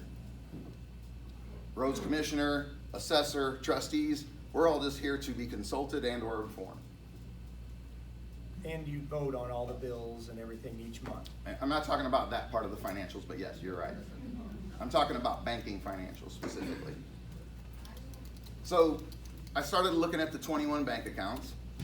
And in fact, there are 22 bank accounts at FCB, 19 simplified business accounts, 2 money markets, 1 repurchase agreement, which is also referred to as a sweep account.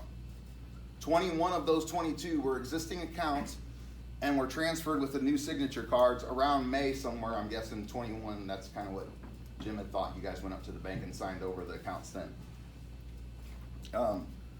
21 of the 22 were also configured with dual signature authority.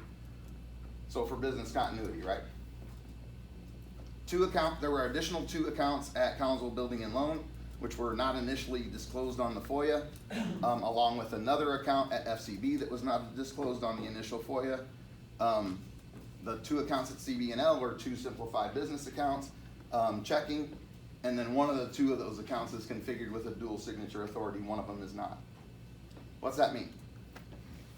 So 22 of the accounts in FCB, 19 of them are simplified business accounts, meaning none of them are interest bearing for the past 4 years. None of the accounts. Other than the money markets, none of our other accounts have gained any interest in the past 4 years. The largest account, again, that I mentioned previously, was the $1.8 million in Road and Bridge. Total balance on accounts not currently earning interest is a little over $2.5 million. Confirmed interest, I did confirm with the bank that all accounts have the eligibility to be interest bearing. I also conferred with TOI, Township Officials of Illinois, and their executive director. He also confirmed that there's nothing preventing Collinsville Township from earning interest on all township dollars. Because when I first saw the 1.8 million, that's why I went and talked to Kathy, because I knew there had to be a reason that we weren't gaining interest on $1.8 million. Why wouldn't we? There's gotta be a reason. Like, is there a law against road tax? Or, I mean, help me understand. So her and I together called TOI, and initially we talked to Brad. I later confirmed with Jerry that there's no reason why we shouldn't be making money on our money. Is there a reason that, for one on the FOIA,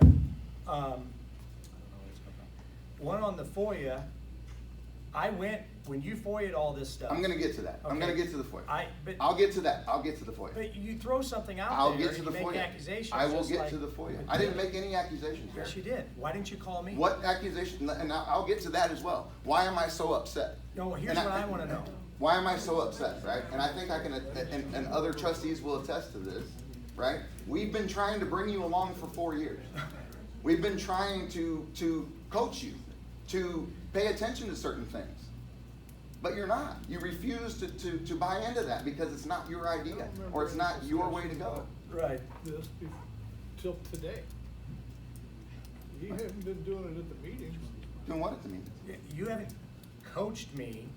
I don't know what you're talking about. Oh, okay, all right. Right, Well, we're and gonna neither get does into Brad. that. With 21 bank accounts, right? Ron Jetta gave us this information 4 years ago and said, go look at these 21 bank accounts. Something that you should do when you get into office. I have it written in my notes, right? Okay. So why didn't we look at these bank accounts even when we signed the signature cards? That's what I'm getting at. I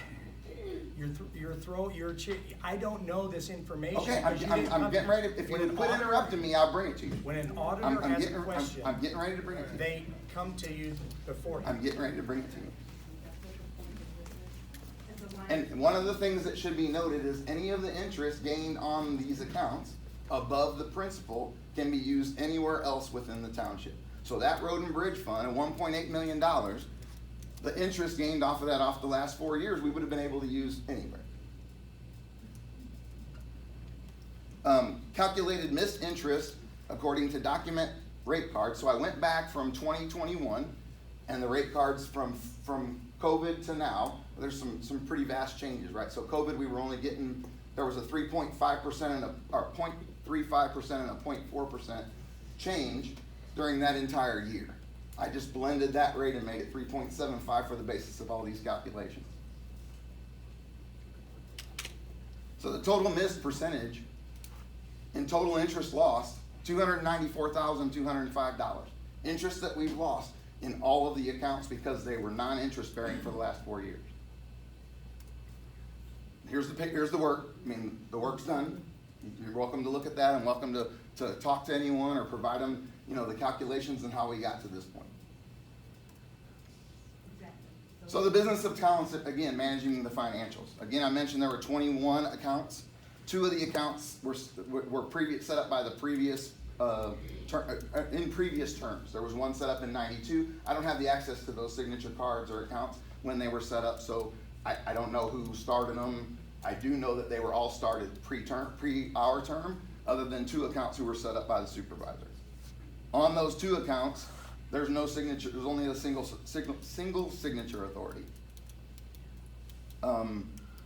During the review of the collateral, in the office manager made available, right? We have binders in the office that house all of the statements from all of these accountants, except a couple. So the 2 accounts that were opened and managed by the supervisor were not made available, are not available in those binders. I asked for those, again, in the FOIA. And now to get to that question, I didn't know what I was looking for. I had no idea what I was looking for. I just wanted to audit the 21 bank accounts. I stumbled upon all of this. So to your point, my first ask was vast. I asked for all of the bank accounts that service all of township functions, and I wanted all of the in and out transactions from when we took office until now. I didn't realize how big of an ask that was. Can I ask how No. much that FOIA, did you get the quote for that FOIA? I got all the information I'm myself. asking You sent me a $1,400 quote for what? That was from FCB. Why did you go to FCB when we got everything in the office? No, that you want every single transaction. We have it in not the every office and single downstairs, transaction Eric. down there. That's not true. Yeah. So the initial response didn't include the 21 bank, or it included the 21 bank accounts, not the other bank accounts. I had to ask for those multiple times. The FOIA was delayed. I did make a concession or agree to a concession with Jim, that the ask was large, right? The scope was big. And can we work together to narrow it down? And I said, absolutely. Let's figure out what we need. Jim knew I didn't know what I was looking for. So we did. We worked on that scope and narrowed it down. I got all of the information that I needed on the 21 accounts. Again, requested additional information on the 2 that we didn't have any visibility to. None of us as trustees have ever voted on anything that's gone in and out of those accounts. We've not had, do you know about the account, Brad? Right. I mean, have we voted on anything? I don't know if it was in the audit, so I don't know if, I didn't get a chance to talk to Jim Ferris, so I don't know if it was in the audit and included in the audit or not. So I'm not gonna comment on that part. But I don't remember seeing anything on it.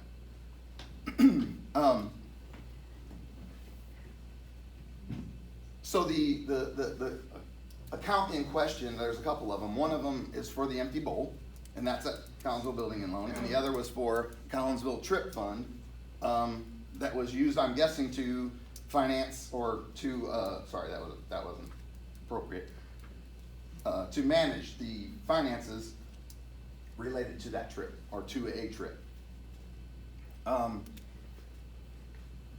When I finally got the FOIA back, it was a list directly from the financial institutions. The previous list that Jim had provided was from our P&L, right? So we had all of the bank accounts listed in our P&L, and the 2 that provided back from, or I'm sorry, the 1 that provided back from First Collinsville Bank was not on that list. So no visibility to us in a P&L form. Anyway, that trip was referred to as the Townsville Senior Trip Fund. Upon further investigation, once I did get the statements, I viewed that there were 5 checks written to cash. They were written to cash on non-standard township printed checks. They were counter checks that you walk up to the counter at the bank and say, I don't have my check. I need a blank check so that I can draw out some money. So 5 checks were written to cash. I did ask for the accounting and receipts related to that. I was not provided that. I did reach out to township officials of Illinois and talk to them about the situation. Again, I've never been in this situation in a municipality, in a government situation before. So I reached out to them. Their recommendation was to immediately file this with the state's attorney. Did you ever think about asking me? I did ask you. Oh, no, you didn't. I've been asking. No. This FOIA that you're talking about, all right, the first FOIA, to clear it up, you sent the massive Look, I'm not gonna go through all that. I asked back and forth, back and forth, back and forth. I clarified 4 and 5 times. I have all of the documentation, Derek, that went to You asked for Tom the Hanks. 6307, I believe is the account, Listen. okay? And I gave you that 1 day later? You're acting like it's one day. I'm not talking about the timeline now, Derek. I'm never- not even talking about the timeline. I'm talking about the implications of, listen, and I don't know. I'm not researching this. It's Right, not you're for me. not an auditor. It's It's not for clear. me to research, right? An auditor asks questions. They say, what is this? I'm not You don't auditing, contact the I'm state's not attorney auditing, when I'm there's auditing nothing the there. process, Derek. I'm not auditing the account. I wasn't auditing, I was auditing the process. Continuity of business, were there dual signers? Those types of things is what I was looking at. What I found was complete mismanagement of our finances for the past 4 That's years. untrue. It's just like all your other. $294,000, Derek, in missed interest. I don't believe that's true either. Okay, I mean, Okay? the work's Because there. you haven't shown me anything, Okay. you just make misstatements. Right, and that's why I didn't. I asked you multiple Right. times, right? Multiple times via email, via text message where you tell me my $1,400 FOIA is ridiculous. I have it there. I sent it all to Tom Hain, right? So, I mean, that's where it is now, and that's where we We've done decided. 9 FOIAs. Matt won't decide it. 9 Matt's not FOIAs. investigating Derek. This is not about that. You This can is about investigate. process and and financial management. Hey, And again, I'm happy to walk through all of the calculations. Right. Right. Who are you yelling at? I'm trying to get everybody, audience. yeah. When people make crazy accusations 2 weeks before an election, okay, it's gonna get people wound up, okay? So Derek, I asked for this FOIA. I presented this FOIA. you voted. I presented this on FOIA. everything for 4 years, I and presented now it. you Derek, have. I'm not gonna argue with you over about the past, right? I'm asking what's going on with this, About the past? right?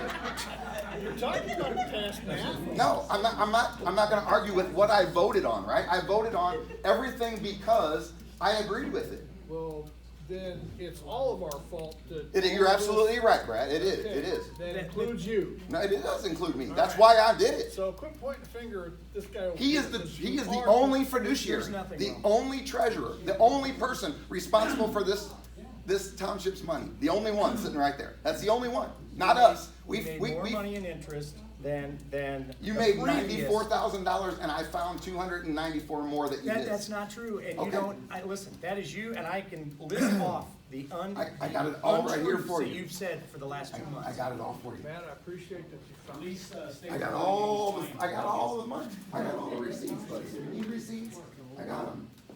I wouldn't have sent it to the state's attorney if I didn't. Because it wasn't a decision I made lightly. I know you're laughing. Okay, Yeah. okay. That's all I got.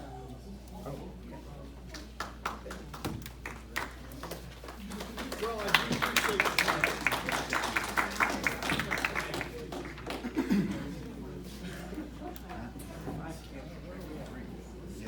Very much so. With only one signature. I have a full packet of what I sent to Tom to give to you, Bill. All right, what's the next item here? All right, yeah, Brad. All right, everybody, we're almost done. One quick comment. This, Go ahead. talking about this overnight warming location. Right. Again, somebody made a post on Facebook that said that the notion that we do not have to have, or I had said that we have to have a public hearing to get approval to have an overnight warming location. And there was a comment in a post on Facebook that that only applies to buildings that are unoccupied. That a building that is currently occupied apparently doesn't have to go through this scrutiny. Well, then it keeps coming back to me that if that is true, that a building that is currently being used does not have to have this process, then we come back to, okay, the proposal or the discussion was originally to have the owl in this building. And there was very vocal disapproval of having it here. I went and found a place that was willing and enthusiastic about hosting it there. Why would there be any more discussion about having it anywhere but there? When so many people don't want it here. That's all I gotta say. Right, and I checked with Derek today, and so what you were saying is not really all true in your video. We do have to, if you wanna have a warming location overnight, it triggers a zone hearing. You have to go to the city of Collinsville and have a zone hearing. You just don't do it like that. We just okay? sat with Derek at the Allen So- meeting yesterday. Okay, you can believe what you want to It's believe. not even what he got from Derek. Right, It's so, not close to what listen. Derek said. Still. So let's get him in here to speak to it. That's fine, I Let's spoke do to it. him today, Jim was in the meeting. Okay, let's do it. So, Let's bring him in. He did good reference. no, in the meeting, right. I'm old. Even Clerk, if you got any comments? you could get an approval, do you still wanna ignore the fact that so many people don't want it here? That's not the point. I just want to Yeah, add, it is. we approved the agenda. I hope everybody attends the April 8th annual town meeting. It'll be up to the election, so hopefully it'll be a little calmer. Right. We're being calm. So, I had a lot to talk about on the narrative that's been put out there about the senior center. Instead of reading this, I guess I will just kind of make it short that, you can't do everything. You can't be great at everything. What we have focused on here is, when I got in here, is making this a place for, let's call them retired folks, okay? That are usually sitting at home, maybe not getting a nutritious meal, they're lonely, maybe they've lost a spouse, and they just want friends again, right? So that was my focus, and that's what we did when we started. We put in a senior center committee that got a lot of stuff done. We had a lot of things that we got new bathrooms, we got a new kitchen, we got new heating and AC units. Then we got the parking lot finally, because there was nowhere to park. And some of you guys were in this meeting yelling at me, no, we can't do a parking lot. It's got asbestos in the soil, okay? And I just kept saying, well, you pave over it. We spent $30,000 on testing the soil to pay over it, okay? So we had a big meeting. A lot of you folks were in here and were opposing the parking lot, okay? Yeah, Pam. So what I'm saying is that we had a vote and we did it. We did get a $125,000 grant from Madison County, all right? So what I'm saying is, let me get back on track, is that the senior center, we're not a nursing home.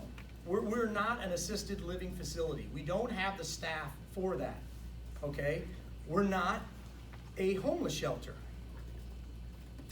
Those things are fine. We need nursing facilities. We need homeless shelters. We need these. We can walk, But we can that's, walk listen, knocking doors looking for votes though, right? listen, that is not what this place is. This place, okay, we do all kinds of different activities. You said last meeting, we just play bingo in here. I took offense to that because we do a lot more than play bingo in here, okay? I've had people, and if I don't do anything else in government at all, right? Right, you don't. If I don't do anything else, all I know is I've had several people come up to me and say that this place makes their life better and it's changed their life. Agreed. Okay? And so I love that. Okay? And so my point is, I'm not saying, I appreciate, of course, that's our job, to go out and find ways that you can help as an individual. But I can't change this whole thing. If we brought in a homeless shelter or overnight warming center, that ruins everything that we've put so much effort into and that is changing people's lives. This place is making, and we're growing. How do you track it? Well, come in here. We see new faces all the time. I went back to videos 4 years ago of dances and stuff that we've had. That's what I'm saying. Let's see some Okay. metrics. How do we track it? We don't track by faces, we track by metrics. Listen, we've lost, I would say, 40 people, 50 people over the last 4 years. You have to constantly get new faces in, okay? And we have new faces all the time in here, okay? So I'm very proud of the job that this center does. We don't need to be anything else. We're doing a great job. The staff's great. Everything's managed well.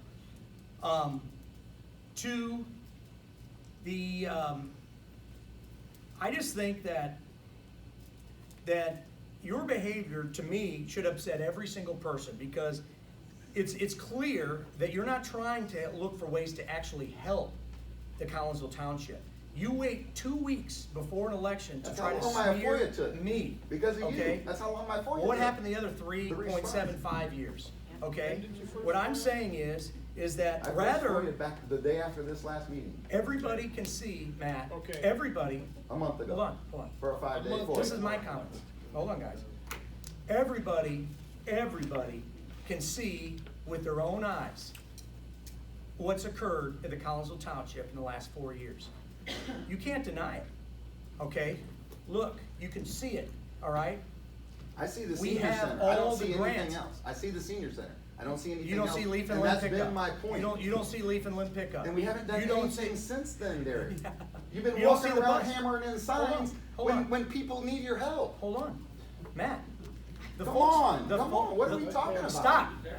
The Volkswagen that you took the Woodland Towers on, how did that get accomplished? That they should have known about 4 years Hey, ago. this is my comments.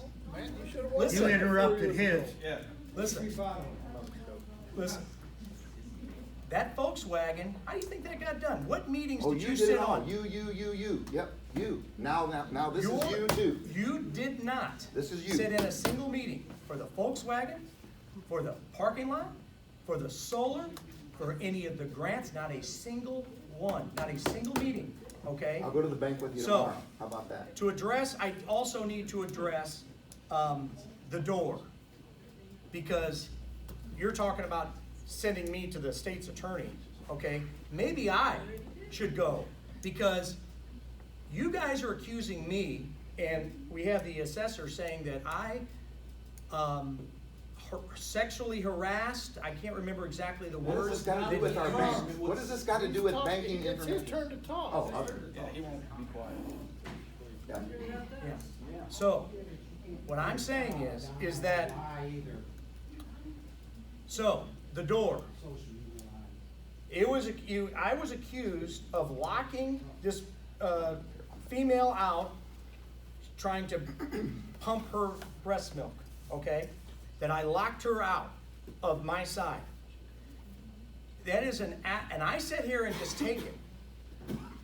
Guess what? The lock is on their side.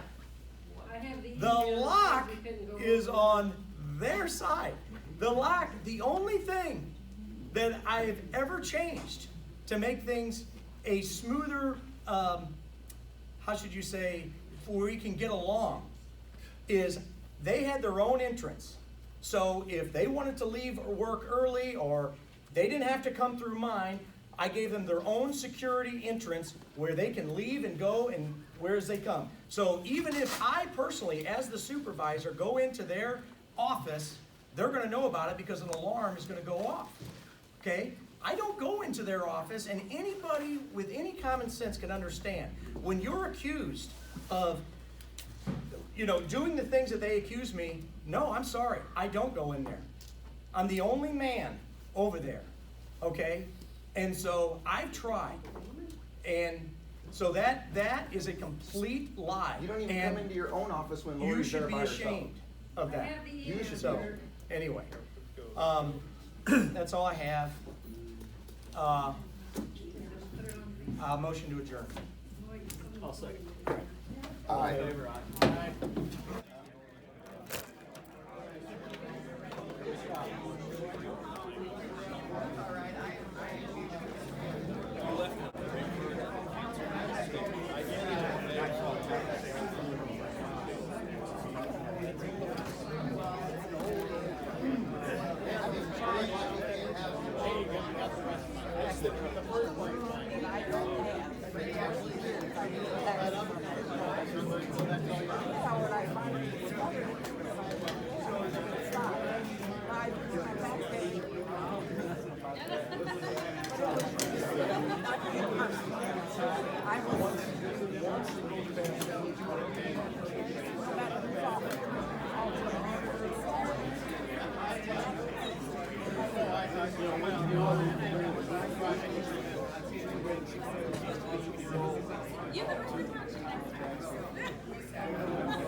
Okay, thank you.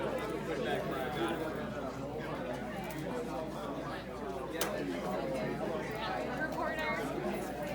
Thank you. I didn't even have to reach out or anything. I kept my temper. It's hard.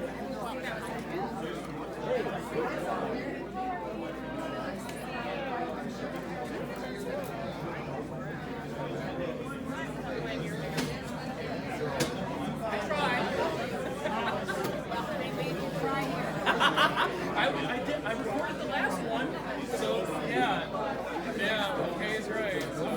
I have to see somebody you know. Yeah, I know. Yeah, she's got my sign in her yard too.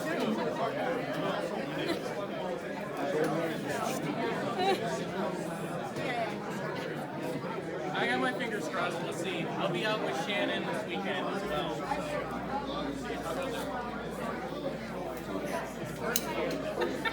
I'll be reaching out to your office.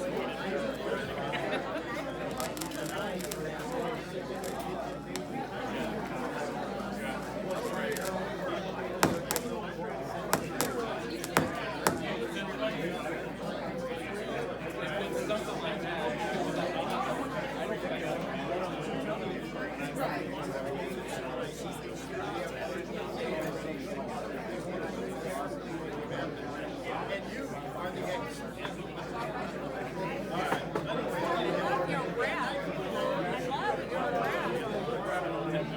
Wheels of government.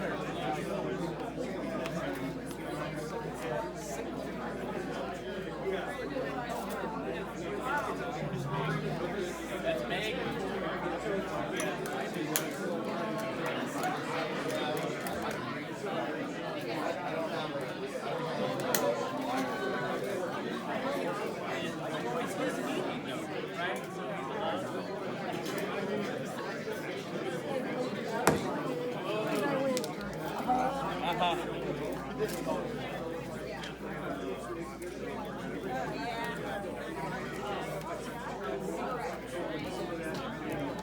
Hi guys.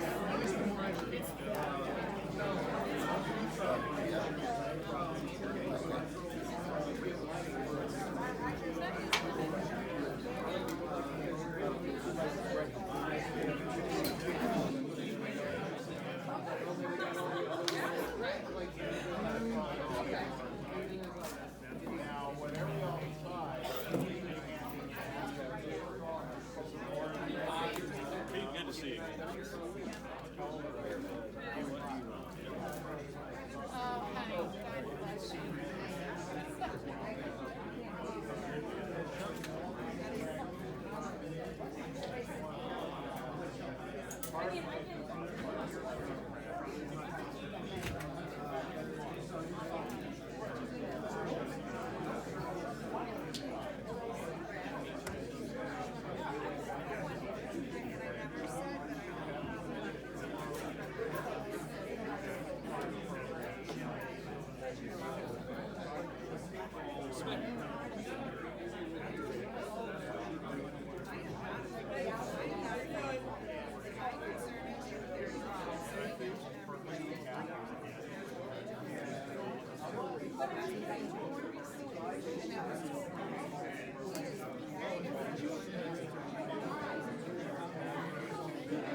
I